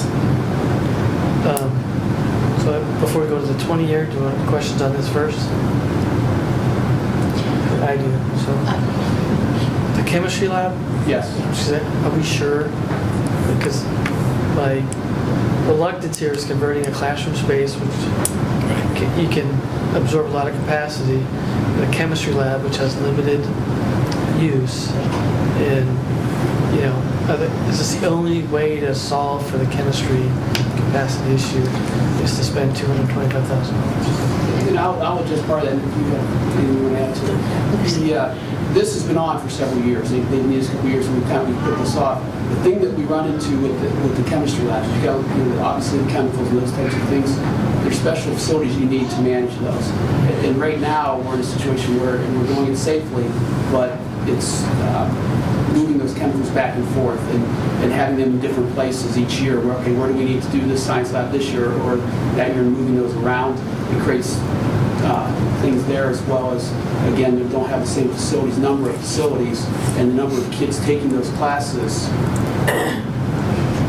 Facilities, we don't have the number of facilities to do it, to be able to offer those classes without moving around, or not kids not making it into those classes. And Dr. Lucas or Mr. Ray can speak more to it, but it's something that we've looked at and put off, and finally we're at the point that we feel like as a team it's something we do need to do. and part of what we've been doing, separate from the development committee meetings, we meet and walk through the facilities, and it was it was just kind of a glaring difference on some of these rooms where the kids are standing with their backs to the teacher. Just even the design on the ones we're looking at redesigning, where the sinks aren't laid out correctly, and so doing that right and doing that safely, and not having those facilities. I'm sure they're following all the rules right now, but it's really interesting to walk through the schools more than just with the chemistry lab to see really where the needs are, and the development committee's been really instrumental and had some great input on what of these are our priority and what can we put off. I think it's fair to say. So this is just the conversion of one classroom. Yes. A lot. It's expensive. The reason for the additional, the high cost on this conversion is the plumbing. You've got the chemical drains you have to plumb too, so that it collects the chemicals, moving the water lines. And we're fortunate this is on the second floor, so we can do a lot of this from underneath, but it's still additional costs that we have that we wouldn't have in just a normal classroom. If it was a music classroom or an English classroom, we wouldn't have those costs. Here you've got cabinetry, bases to put in, the islands so that they don't have their backs to the teacher, and then the plumbing are the biggest things, as well as the vents for the chemicals. You have to vent hoods, put in hoods to vent out the chemicals and those things. That's why there's additional cost for a science classroom versus another different classroom. And I can't remember, have we already bid this and have? We have not. We have not. Because I talked to someone and I have a stack of material for you at the convention that does this sort of work and had this sort of furniture, and he actually gave me all his books and things that I'm going to pass on to you at the next development committee meeting. But so I'd be interested to see if there's some other, he talked about opportunities for saving money in this space. So maybe there's an opportunity to cut that cost a little. We had our architect that would look at the cost, give us an estimate for this project, and kind of look at where the plumbing's at, look at the blueprints and the water and those types of things. Because again, those are bigger costs. We've got cost estimates based on that analysis, but we haven't gone any further with design or any of that. Yeah, this had some portable furniture options and some convertible options that looked pretty interesting. It'd be cheaper for the asphalt and the flooring, but for concrete and the asphalt, if we poured down more concrete than there was asphalt. You know, in some highways you've got like 3-4 inches of asphalt, and it's much more expensive to maintain it because keep having to come back and scrape it off, versus the ones that have like 1 or 2 inches of more concrete. Is that, look at that, I mean, just a large cost every year for maintenance, and see if it's feasible. I don't know what the costs are. Okay. And we can get to the 20-year address. I think you're looking at the plan. I like to look ahead, you know. If I could wrap this up first, we'll jump right to that. Yeah, so my last question would be, the 182,654, the funds advanced from 14, Yes. What is that? Okay, that is, last year we were doing the asphalt, and really looking hard at how much money we had to do, again, with the projects we set aside. And the costs were a little higher than we had hoped for like doing an elementary. And the challenge we have, and again, we'll talk further about it, like with asphalt, is do we, like we had decided last year, do we patch, continue to just patch, take the money and patch everywhere across the district, or do we start a replacement schedule? Okay, we come in and what we decided was let's do a replacement and patch a little bit and try to start that cycle's replacement that we'll talk about later. But that is, we went into a couple of the elementaries and we completely redid the parking lots and did them right. Ground them down, did them, have good basings. Those parking lots have been patched and patched and patched for years, and we can continue to patch. Again, the hope is we can get into a cycle where we can start funding and replacing. So when we did that, we got to that point last year, we realized with the money we had, there's very little, you know, we one elementary and some playgrounds. We had some needs in playgrounds as well. So we talked about how can we get the best bang for our buck, and that was to do a bigger bid for more money. So we went to talked to Todd at the time and we asked to advance money from this year to last year to get a bigger bid and get more done in 1 year so that we could do 2 elementaries instead of doing 1 and patching. So we had enough money really to do 1.5. So we advanced money from this year's to get a better cost, doing a bigger project, get a better cost last year. Hurts this year a little bit because again, we're as always, we would be with asphalt behind the 8 ball and the funds. So we advanced that money last year to get a better price for a bigger project. Well, Brian, can we see how much money we get from the parking fees? We can use that towards the asphalt? I can look. Yeah, I don't have that number. I know you don't. I don't. Yeah. Okay. I would assume those discussions of, I'll call it value engineering on how to approach a project, I'm sure you involve the expertise from the development committee. Yes. They provided their input versus starting over or resealing or what. Resealing, starting over where, we concrete talked about versus that, asphalt. Development committees, that debate back and forth about continuing to patch, or we try to do a bigger project this year and get that dollars. They're involved extensively. You know, we have not discussed everything in concrete. It's a higher cost to do it. It'll be a longer life. You know, I'm not sure what the value there is. But they are involved as well as, the other thing that I'll say about the development committee, I always try to compliment when I can, because they've been, coming in a year ago and looking at everything that's going on. I wanted to apply for Brian's assistant treasurer's job, because there's a lot to do, across the district in the funding, but the development committee's, the development committee's expertise has been great, because we've got guy, Ron Thomas and Bob Hart, and the different guys have helped in different areas with breaking that down for me, because I don't claim to know everything, and to be able to grab their expertise when we look at these projects has been huge. And to a person, they've been willing to spend the time, whether it's walking through the buildings or looking at a project saying, this is what I think you should do, or looking at what we already plan to do and punching holes in it and saying, hey, what have you thought of this? Did you think of that? Yes, they look at each and every one of these, and we seek input constantly. We've probably done more over the last year, independent one-on-ones with different members, because of me being new to the position and doing that. So they've been extremely helpful. I'm going to start advising him on roofs. Now that I've spent a lot of time learning about the roofing at the different schools and been on them, I'm going to be his new expert.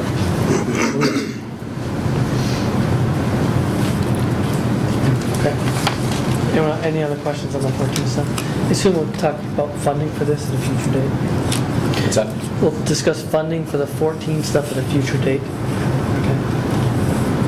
So this is in essence right now a needs list versus a funded list. Right. just to be clear. Well, I thought Well, that you're talking about there this was- list? This list is part of the debt This is- that we've already issued, the Yeah, this is already 7 million covered. approximately that we issued this past. The $1.3 million that's set aside for budget, for the PI budget for this year, this is the list. The other needs I talked about is funding for other projects that go beyond. Okay, that's right, because 14 was the last year Right. for the 3-year fund. Okay, got it. Okay. So this is in fact a funded Yes, list. this is what they're asking to be funded. And this would exhaust all of those funds? Would be done with that? No, we have 1.2 set aside for next year. Yeah. So that's why maybe we do need another meeting to discuss, here's what we spent, here's what's 14, here's what's 15, and then ultimately tie it into the 20-year. The other needs I mentioned. So we do need a separate discussion on funding. And if Yeah, I- because if we're I not may, voting on this. No. Just as, if I may, just with a quick segue Yes. with that, as you look, especially at the 20 years, I would hope that you would involve not the nitty-gritty of materials, but the overall picture of costs with the Finance and Audit Committee. That's an important reason why in the strategic planning that we really want these committees to talk more often and to share information. I think the input that would come from those individuals about funding and the impact of the dollar amount, I think could be really good input. And I would assume as we talk about the 20 years and how we fund that going forward, those would be discussions those groups would be involved in. Yes. Is how we fund that. Yes. Really the idea tonight was to lay out, here's some expected costs we're going to see and how do we fund that going forward. Exactly. I think Not that's- whether it's asphalt Those are great versus- groups to fall back on and get advice from. And again, this would be, not to digress on them, but this would be one aspect of a long-term capital plan. So how much you're investing in facilities and maintenance, you should have a technology layer, because we know year over year, the more we invest now, the more we're going to have to repair and replace in the future. So this is all very much focused on brick and mortar. You'd have another 20-year plan for technology and other non-brick and mortar investments, which you layer on top of this, which would then feed into, okay, then what's the funding plan to address all of our capital needs as articulated by those plans? So back to Dave's point, which is right on, you get development committee very focused on capital, who's doing the technology planning. We had a big technology spend in the last meeting. How do we get more planful and thoughtful about when we do server refreshes, when we do those kinds of technology investments? Not for tonight, but context for tonight. And then both plans should be reviewed by the Finance and Audit to look at Yep. the funding mechanism. Yes. That's all part of the discussion that we've been having, Yeah. and how they can communicate with each other, and what kind of advice, the Finance and Audit Committee says, well, we assume a lot of that conversation has happened, and we're just looking at the numbers, and we're trying to change that focus a little bit with, as you'll see, what will circulate next week. You also want from a current aspect, the current funds that we have available, Yes. so the bonds that we have issued also along with, this is one part of it. You have the buses, another one that we're getting, this evening, and the technology plan, to kind of wrap all that, what we currently have, and then you want a future type plan. Okay, now, back to you.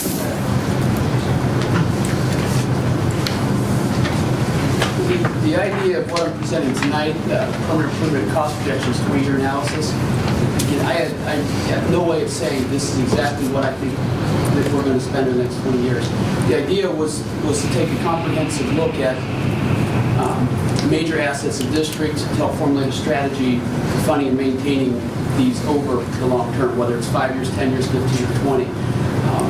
The idea of this plan was just to give the board, the administration, some to plan for future funding, look at the needs of the district, because the main thing that's changed here over the last several years is historically we've funded these capital improvements through bond issues. When we've gone out and said, okay, we need to build a new high school and middle school and elementary, we've then gone to technology departments, okay, what do you need for the 3-year period that we plan this issue to last? What do we went to facilities, in addition to the buildings, what do you need to maintain the district, so on and so forth, buses, et cetera.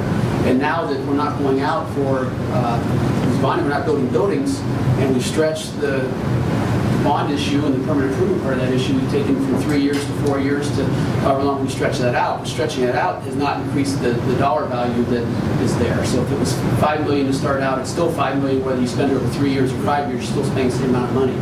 And what we're finding is the district has continued to age. And since I've been here, I've heard constantly, our new buildings, our new buildings, our new buildings. So, Olentangy High School was built in 1990, Shanahan was the oldest. Wyandotte Run just had its 20th anniversary. So what has been perceived and talked about as being new buildings are no longer new buildings, and they're really starting to age, and you can see some ongoing costs and increase in cost. We've got 23 school buildings, 2 bus garages, maintenance facilities, over 2.8 million square feet to maintain. We've got over 1,000 acres owned by the district. For this project, we started with the larger categories, and that is we looked at the things where the bigger cost. Because this plan, this project will be evolving as we go. As we fix the boiler 1 year, that's going to come off and go to the end of the cycle. It's always going to evolve and change. But to get started, we went around and we did an inventory of all the assets in the district. What boilers do we have in the district? How old were they? Have we replaced them since the building opened? Put them all on a schedule based on their life cycle and when they would be replaced. We stuck with the expected life cycles because we don't. What I've seen in other districts in here is you have a life cycle, something lasting 15 years, you may get 3 of those items that last 18 years, but you may get 2 of those items that last 5 years. We replaced last summer boilers at Hyatt's Middle School. At Hyatt's is 7 years old now. We had a hot water boiler go out after 5.5, 6 years. The expected life cycle of that unit is really 15 years.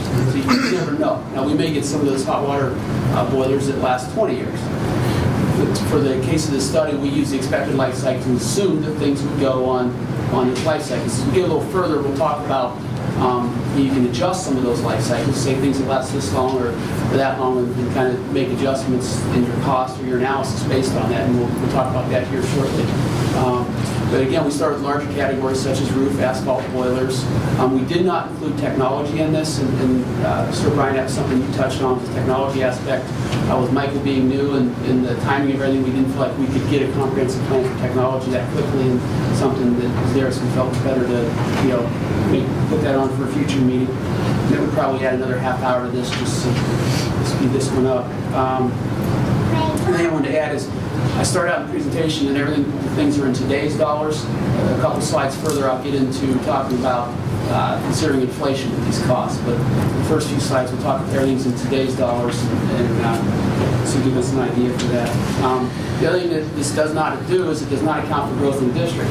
If we continue to get new students and we find that our adjustments change, and in 5 years we have to, or 6 years we have to start planning for a new building, any growth is not planned for in here. So if we have to add a building, it's not in this plan. It's just something to keep in mind as we go forward. The cost in this came from, the life cycle and data replacement costs were established using similar projects. For example, with the asphalt, cement, those type of repairs, is what we spent last summer on our projects. Costs from current vendors, if there's things we haven't bought for a while, we went to our current vendors, say, hey, what should we expect to replace on this? As well as the Ohio School Facilities Assessment Guidelines. The Ohio School Facilities, when they look at funding a district, they will look at replacing a building or renovating a building. And they have a cost analysis that their people apply. They'll go in and say, okay, this building does not have air conditioning. If we add air conditioning to this building, what is it per square foot? So some of those numbers came from that as well.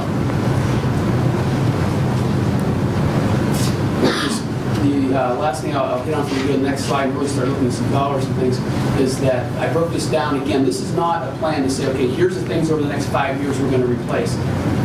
That's the next step. Beyond this, once we talk about funding, and say, okay, here's how we're going to fund. We sit down in a 5-year gap, we really take a hard look and say, okay, we're going to replace these 2 boilers in year 1, we're going to replace this roof in year 3.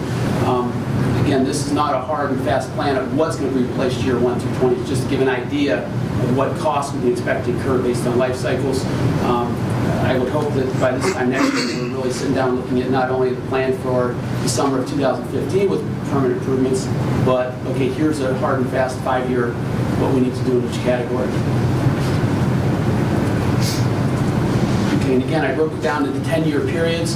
As we started going through, the thing that we noticed in putting this together is a pattern, and it's a pretty obvious pattern. That is, as we built our buildings, there was a stretch of time where we built a lot of buildings in a short period of time. So items that had shorter life cycles would fall into that 10-year period. And these would include things like maintenance vehicles, maintenance equipment, custodial equipment, maintenance vans, those types of things. They have about a 15-year life cycle. We bought a lot 7, 8 years ago, so in this first 10 years, they're really going to hit some age and some miles on it. We can expect to replace some of those. Other things that we, obviously will come up multiple times in that 20-year period is things like asphalt. I use a 10-year replacement schedule on asphalt to replace all of our asphalt over a 10-year cycle and then start over again. And I'll again touch on the asphalt a little bit because I'll use that as an example later.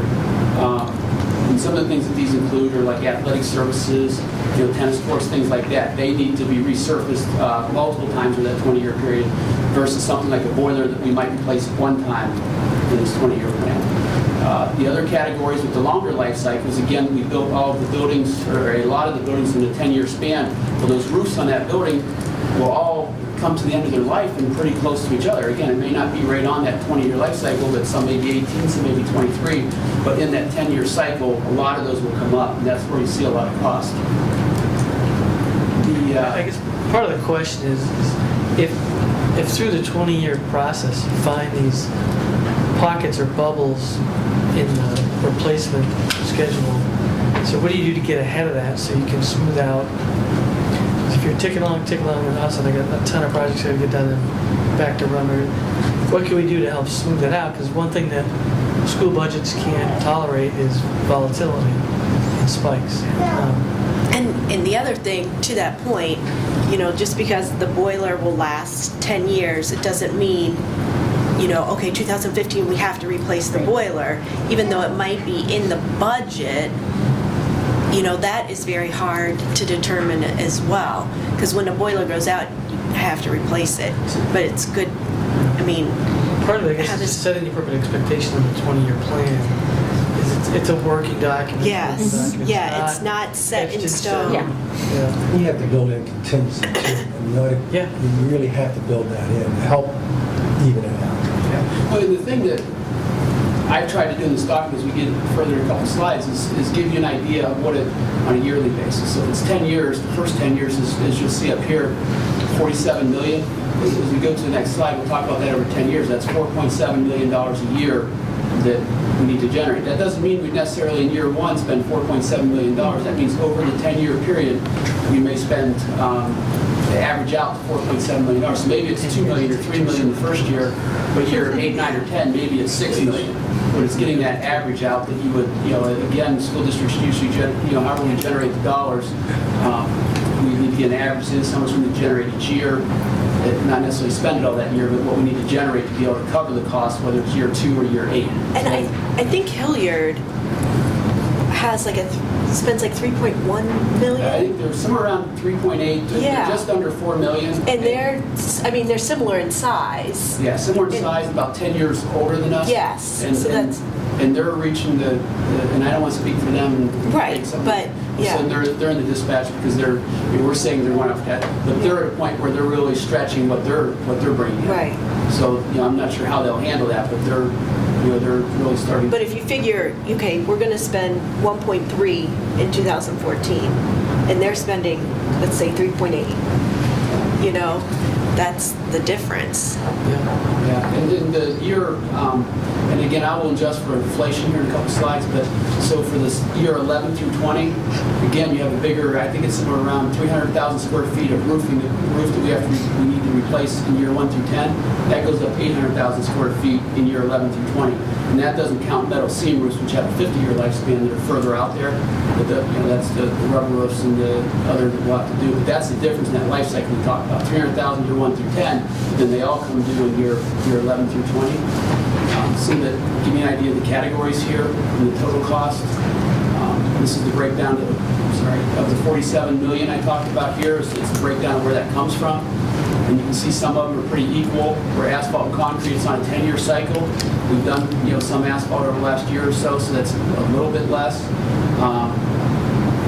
building furnishings, you can see a huge difference here based on the age of the buildings. Again, maintenance, custodial equipment, then you come down to look at flooring and building mechanicals, a huge difference again, year 1 through 10, year through 20. Maybe a question for Brian. Obviously, the asphalt concrete number jumps off the page, right? So, can you hedge asphalt? Can you, if you know you're going to be in the market for asphalt, $1 million a year every year? Kind of like gas or something like that. I've never heard of it, but it doesn't mean. It just depends on cost of materials. You can hedge anything, you It's can a find somebody at the other end, right? What's that? So you can hedge anything if you can find somebody to Take it aside. for you. Yeah. The bigger the project, the better off I you mean, are. at some point, do we self-insure on asphalt? Build a little asphalt plant? Yeah. And that's again assuming the prices are always going to go up. The oil, the petroleum costs are. It's all driven by cost of oil, actually. And we've seen that, I mean, that's been pretty consistent. Be interesting just to kick around others, because this assumes a fairly tame inflationary environment, right? I think that was 2.3%. 2.3. Runaway inflation and hits 6-7%. The sensitivity, if we're really exposed to a certain point of inflation environment, could be. This, Take that offline. so I keep hitting the wrong button here. Again, this one just gives you, this slide just gives you a breakdown. I won't spend a lot of time on it, of where that money's spent. Obviously, you can see that the asphalt and concrete's a large percentage of that. The roof replacement, and of course, buses are the 3 highest areas. You know, Dave, you might remember this. When we redid the parking area at Olentangy High School, I think we did a concrete pad for where the buses are going to be to reinforce that. And that was just maybe 3 years ago. I think we did the concrete pad down first, to Adam's question, to handle the bus weight. You can do it with asphalt, but the concrete I is think really we did good the for concrete heavy pad vehicles, like- because I think they thought that there was a concrete pad there, and then when they started to dig it up, it wasn't there. And so when they redid it, they went ahead and put the pad in. We'll do it for fire trucks, it's a perfect Yeah. example. School buses would also be the case. But we found that Yeah, but on the high traffic That's when you areas, use concrete. it does pay off, to do that concrete. And when we do Shanahan, front of Shanahan, we'll probably do an alternate bid for the front. Yeah. Because where those buses spin, Right. bring them in an angle where they spin, they eat up the asphalt. And so they come out the concrete a certain distance to so that those front tires, they Right. turn and then pull out. aprons. Not tearing it up. So we look at the cost benefit of which one to do there. I don't want to do the whole thing. It's that Exactly. area has had a heavier base and it's held up fairly well Yeah. in the front, so I don't want to pull up the whole base, but where those tires spin really tear up the asphalt, I think it makes a lot of sense to take a hard look at the cost of putting some cement in there. Here's the inflation factor I talked about, and when you get to the yearly cost. So you see here, $4 million on year 1 through 10, the inflation on that. So year one, it's 4.7 million as the average. By the time you get to year 10, it's $5.8 million. And then on the year 11, now this number here is higher than what you saw. So the 63 million, 6.3 million if it was today, but we've got 10 years of inflation on here before we get to start. That's why this is not 6.3, but starts at 7.5, because we got 10 years of inflation prior to hitting year 11 of this plan. So it starts out with 7.9 million, and after 10 more years at 2.3, you're looking at 9.7. So 20 years out, that's the factor of inflation. And again, I put the slide on here to talk about the yearly average. We're talking about how we generate income. We're probably not going to go out and generate in 1 year $100 million, but we're going to generate money each year to keep up, I would think. And again, this is another comparison of the same thing. You see here the 47 million compared to the 52. You see how it jumps and it hits you, especially that second 10-year period. The total projected cost for that is 140 million. Over 20 years with the existing facilities.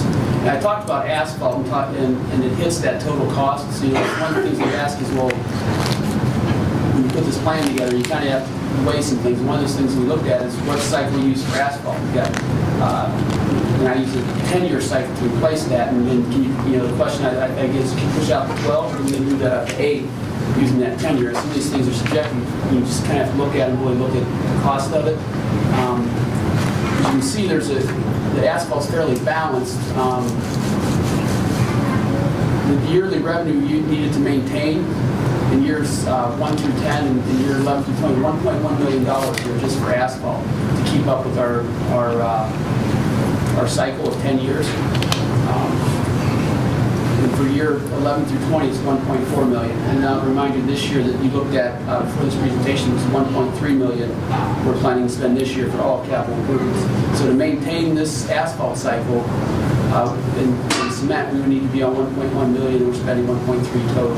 So that's the challenge right now of going through this list and weighing what's most important to do now with the funds that we have available at this time. And again, just talk about that life cycle. How do you figure out what the life cycle is? Well, to give you an idea, Liberty High School is 10 years old. You can see the cracks and things in here. And that's what in 10 years you get with asphalt. So can you push it out to 12 years maybe, out to 13 years, but here's what you get. You spend a lot of money patching and repairing. You see down here where this cracking here at the run looks a lot like the cracking things we had here. So this whole area was broken up. There's a patch up there. And needed to be patched. Yeah. Because of this, once water gets in there, it gets worse. So we spent all this money fixing it, we're patching it, we're still going to have to come back and replace that at some point down the road. So we spent a lot of money patching because we didn't have money available to completely fix it. And to me, it seems like a waste of money to have to keep patching just to get through. But that's the situation we're in right now with the asphalt.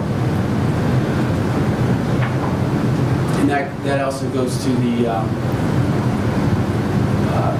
life cycle. We push that off, and here's what you get in the extra money that we spent. Just want to give you an idea as we went through this in the analysis we had to look at. Same thing here with the roof replacement. Year 1 through 10, 6.8 million. I mentioned the square footage between the 2 decades of maintaining. So in the second 10-year cycle, it's $12 million.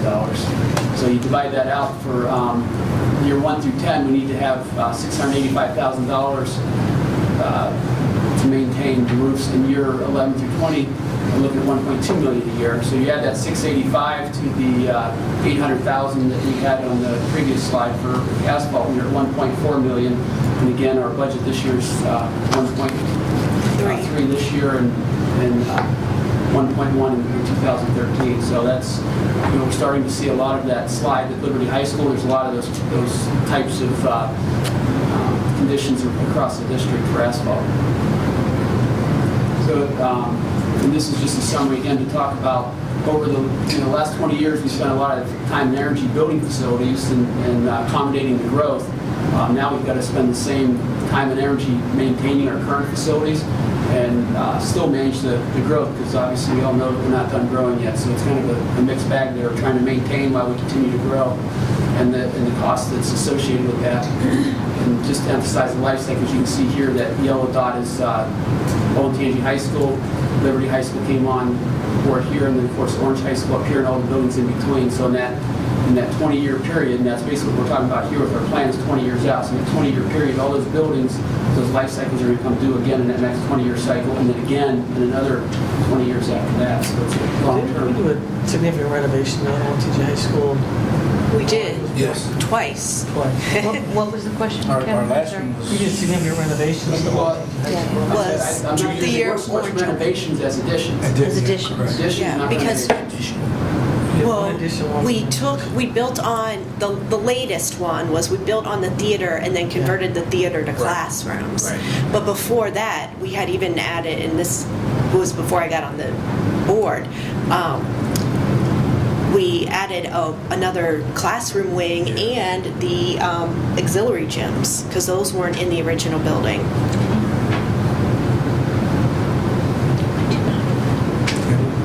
And the other thing that we did do at Olentangy High School was through the energy project, we replaced the chiller and quite a few of the units on the roof. That building is a little different than some of the others. It has a lot of what they call split B units, but heat and cold units on the roof. I think there's 13 of them, different than how the other high schools do. So we replaced those, the majority of those in that project as well. So, you know, and there's things in the plan here that Syke talked about, the athletics and things. Oh, and turf is on here as well. I included turf in here, although we've started the funding separately of turf through the other measures we talked about in previous board meetings. So that is on here as well, but that's something that you know, we need to include in here because it's a cost to the district. You know, how we do that, obviously, we've put a plan in place for that. And that's time of being on the board agenda tonight. A lot here, for sure. And again, it's this plan's evolving and changing. You know, Sure. And Jody's going to talk about transportation, buses in here within the next couple board meetings and how that changes and evolves. And you know, we have a plan here for bus replacement. You know, she's constantly having to make adjustments to that as well. So we get more handicapped students. Or last year we have to add handicap buses or the other buses as the growth goes on. So it's always evolving, always changing, and this will be, the other thing, we'll continue working over the next year. Second year, this is digging down even deeper. You know, we went down, we did roofs, we did asphalt, we did all those things.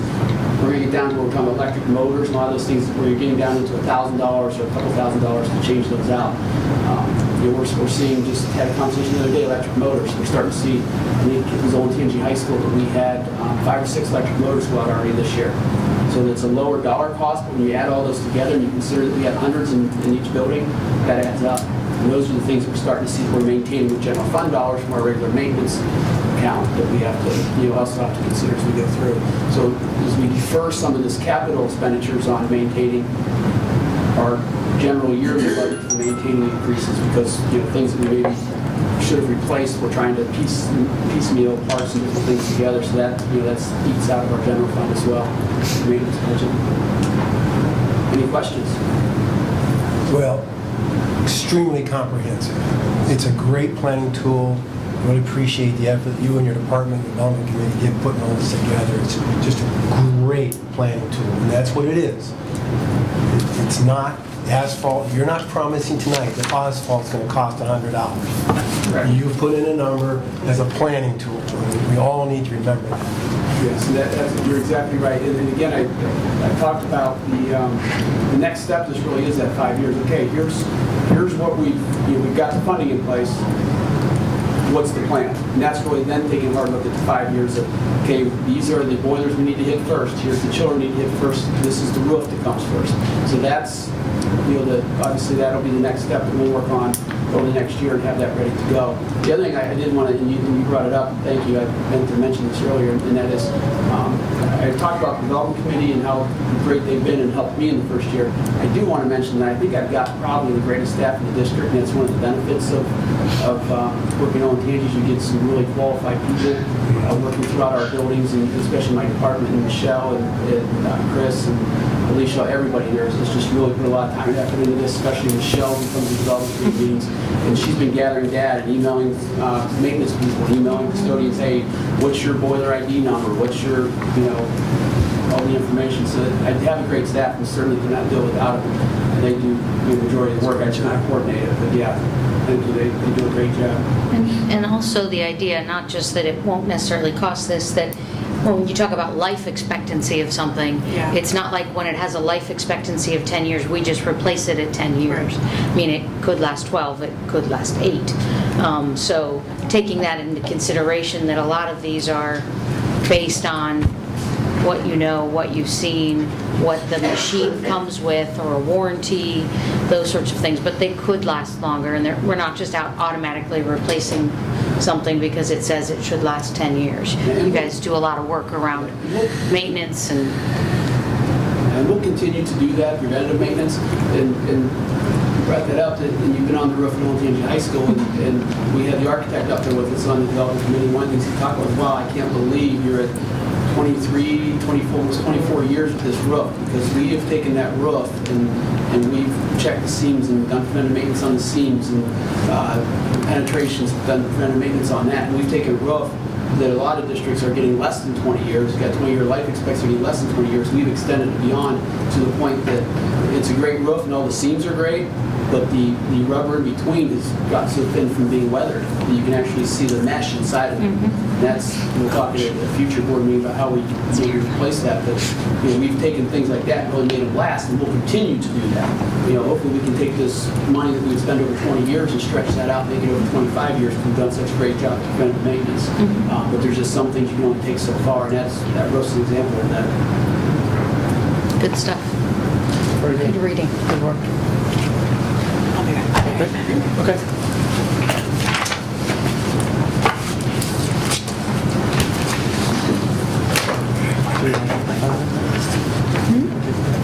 Can we? That'd be great. We're going to transition to Assistant Superintendent Martin, but before we do that, we will take a 5-minute recess. Come back at 8:35. 8:36, I call the meeting back into order. Next up on the agenda is discussion item, discussion item B, sorry. The second reading of district policy updates. Ms. Martin?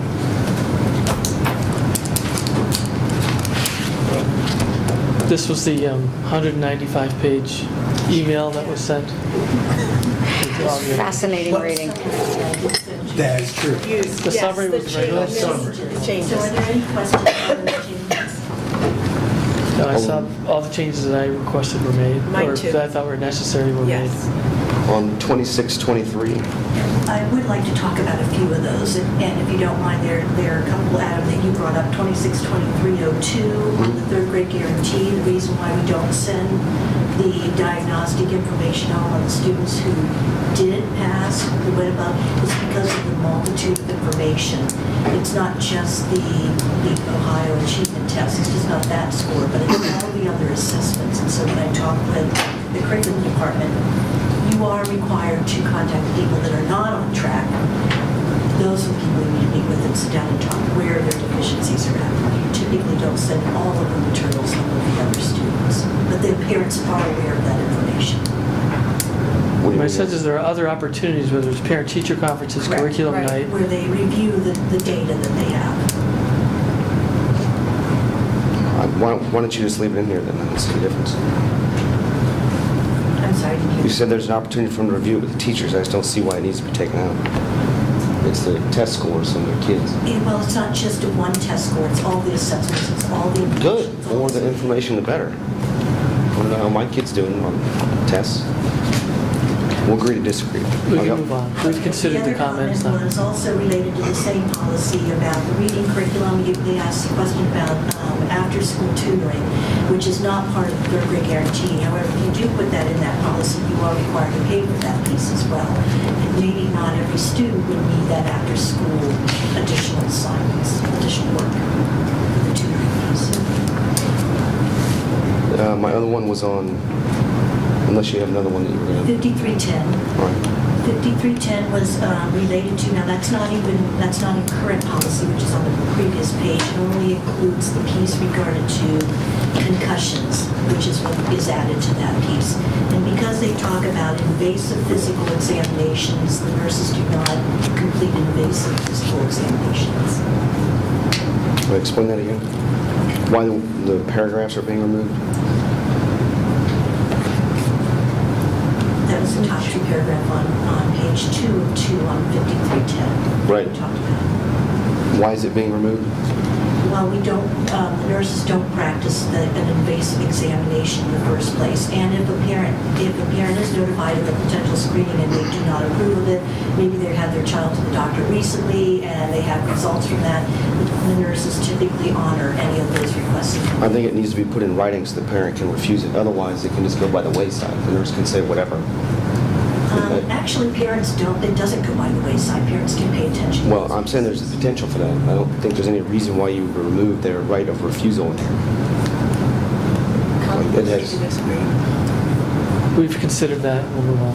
Okay, that's. I know, I just think it's ridiculous though. Okay. So Why you noted. remove that? Next item. That's all I have. That's all you had. All right. Public participation session number 2. Yes, we had one individual, Kathleen Lynch, was talking about the policy updates and in particular 5310 Policy 5310, health issues.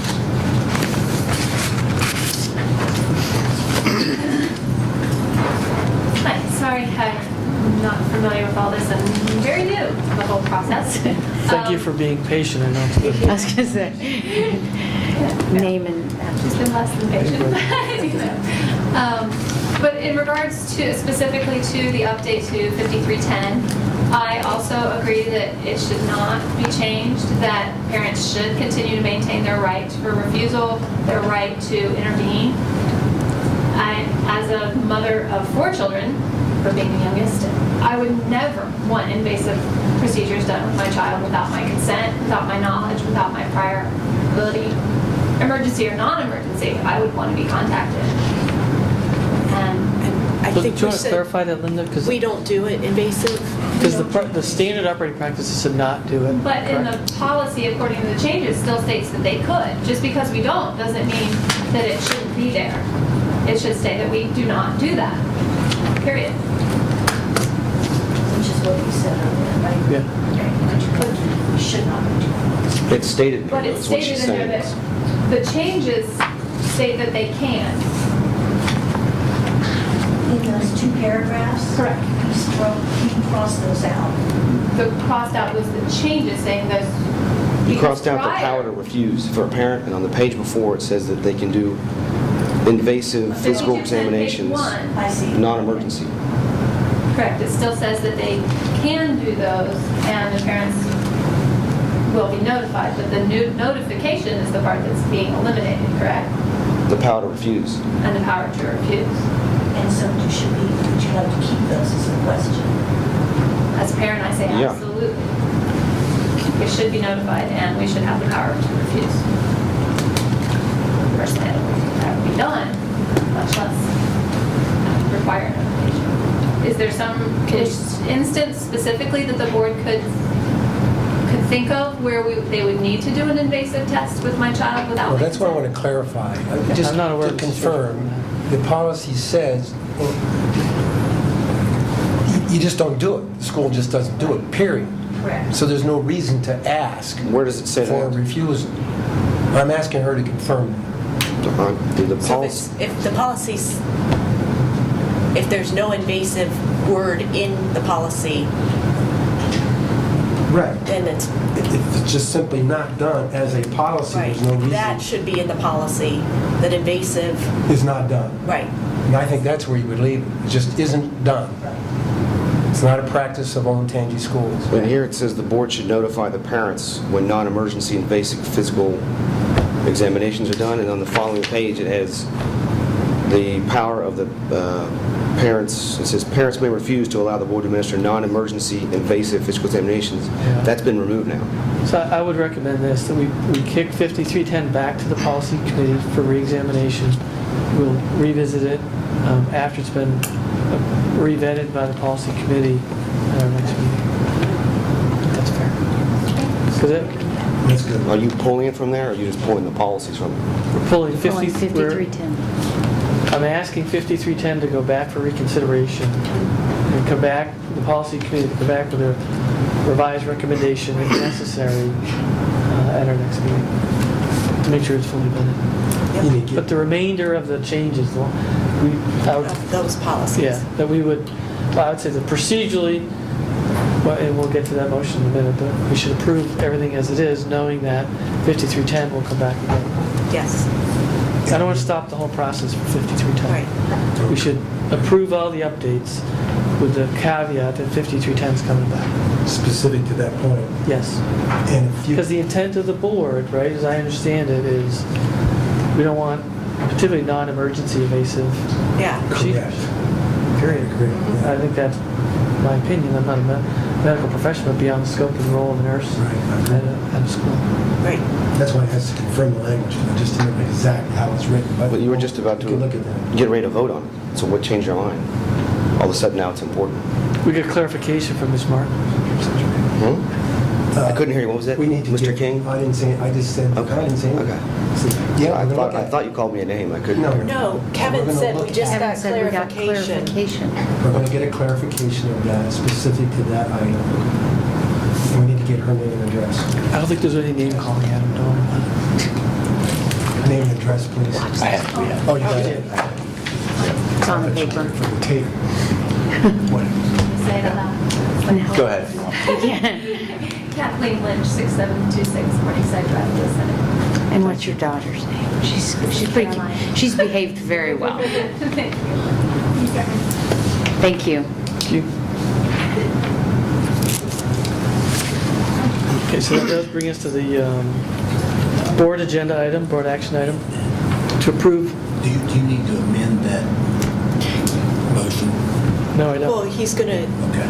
Yeah. She was just We're gonna reading it. accept We haven't come to everything as is have the tonight. motion. Gotcha. 5310's coming back. Okay. Separate. Okay. So with that said, board action item, agenda item 12, board action. Item A is to approve district policy updates as illustrated in Exhibit A. So we have a motion. so moved. Second. Any discussion? Again, further clarification, approving everything as amended tonight. 5310, we're going to revisit next board meeting. Okay. Call the roll, please. Mrs. Fiesel, Yes. Mr. King, Yes. Mrs. Dunbar, Yes. Mr. White, No. Mr. O'Brien. Yes. Okay. Mr. Kern, you want to present treasure action items? Yes, there's 3 items on the agenda tonight as treasure action items. Mr. White would like one to have a separate vote, so I'm going to start with the 2. The first one's A and B, and this is to approve board minutes for November 14th, 2013, and also approve amended FY14 appropriations at the fund level. So moved. Second. Any questions, discussion? Call the roll. Mrs. Fiesel, Yes. Mr. O'Brien, Yes. Mrs. Dunbar, Yes. Mr. King, Yes. Mr. White. Yes. The last one is approving treasure action item C, approve donations to the district as listed on Exhibit B.3. So move. Second. Any discussion? Again, great contributions. Good to see turf get done. I think it was done ahead of schedule. Yeah, it was fantastic. Call the roll. Mr. King, Yes. Mrs. Dunbar, Yes. Mrs. Fiesel, Yes. Mr. White, No. Mr. O'Brien. Yes. So just, we started to practice that I apparently had to pause on for there. So that item passes 4-1. All right, Dr. Lucas, would you present your superintendent action items? pull out- Present superintendent action items A through N for approval, please, as amended. I'd like to pull out A6. Yes. Can you pull out A2, 4, and 5 together, please? A2, 4, and 5. Okay. So we'll do 2 polls, okay? We need a third? Six. Yeah, right. So let's do the everything but motion. Present superintendent action items, everything but A2, 4, 5, and 6 for approval, please, as amended. So moved. Second. Any discussion? No. Mrs. Fiesel, Yes. Mr. King, Yes. Mrs. Dunbar, Yes. Mr. White, Yes. Mr. O'Brien. Yes. 2, 4, 5. 2, 4, 5. We don't announce it. Oh, that motion passes 5-0. Okay. Asked to present superintendent action items A2, 4, and 5 for So- approval, please. Again, so for clarification, item 2 is the Wednesday, Saturday instructor stipend. Item 4, supplemental position, so coaches. Item 5 is pupil activity supervisors, so clubs and co-curriculars. So moved. Second. Any discussion? For the, we've got a sports statistician on the supplementals that we're going to pay. Why don't we just have a student do it for a project, or parents? It is in the negotiated contract, but not every coach uses it because I'm the statistician for the girls' team. Unpaid. Girls basketball, unpaid since 2002, for transparency. And the other thing was on the supplementals that we had to put the correct date for the reference when we approved the supplemental from last time. The hockey. Right. I was thinking about that. We approved, I think the methodology should be tweaked because when the position was approved, it doesn't say how many people are going to be filling that position, and you can't predict the cost Let's either. pause on that thought. That's a separate issue to be discussed in a future agenda. The discussion can only be focused on the items to be voted, not on. Okay. So I'm not saying not a valid issue, but now's not the time to discuss that. All right. Okay. But feel free to bring it up or get it at the agenda in a future date. All right, so call the roll. Mrs. Dunbar? Yes. Mrs. Fiesel, Yes. Mr. King? Yes. Mr. White? No. Mr. O'Brien? Yes. And I asked to present superintendent action Wait, item. that passed. Sorry, that passed 4-1. My bad. 4-1. Good thing it's Sandy. Here we go. Asked to present superintendent action item A6 for approval, please. I'll move. And so, to be clear, item 6 is John Fiesel coaching the Olentangy girls basketball team. Yes. Second. Any discussion? Since 2002, before I was on the board. For an extent, very successful coach. Mr. King? Yes. Mrs. Dunbar? Yes. Mrs. Fiesel, Abstain. Mr. White? No. Mr. O'Brien? Yes, so that would be, item carries 3 to 1 to 1. Abstention. Okay, that is all the action items. Before I accept or consider a motion for adjournment, I do want to thank the board, thank the administration. We're wrapping up at least this calendar year. No, it's not wrapping up the school year. So appreciate those efforts throughout the year. These meetings aren't easy to get through, and there's a lot of work behind the scenes. Appreciate that very much. I also wish everyone happy holidays. We don't get back again until after the holidays. With that, I would entertain a motion to adjourn Sin Die. Is that how you say it correctly? Yeah. So moved. Second. Okay, any discussion on adjournment? Mrs. Dunbar? Yes. Mrs. Fiesel, Yes. Mr. King? Yes. Mr. White? Yes. Mr. O'Brien? Yes. The meeting is adjourned. Sin Die.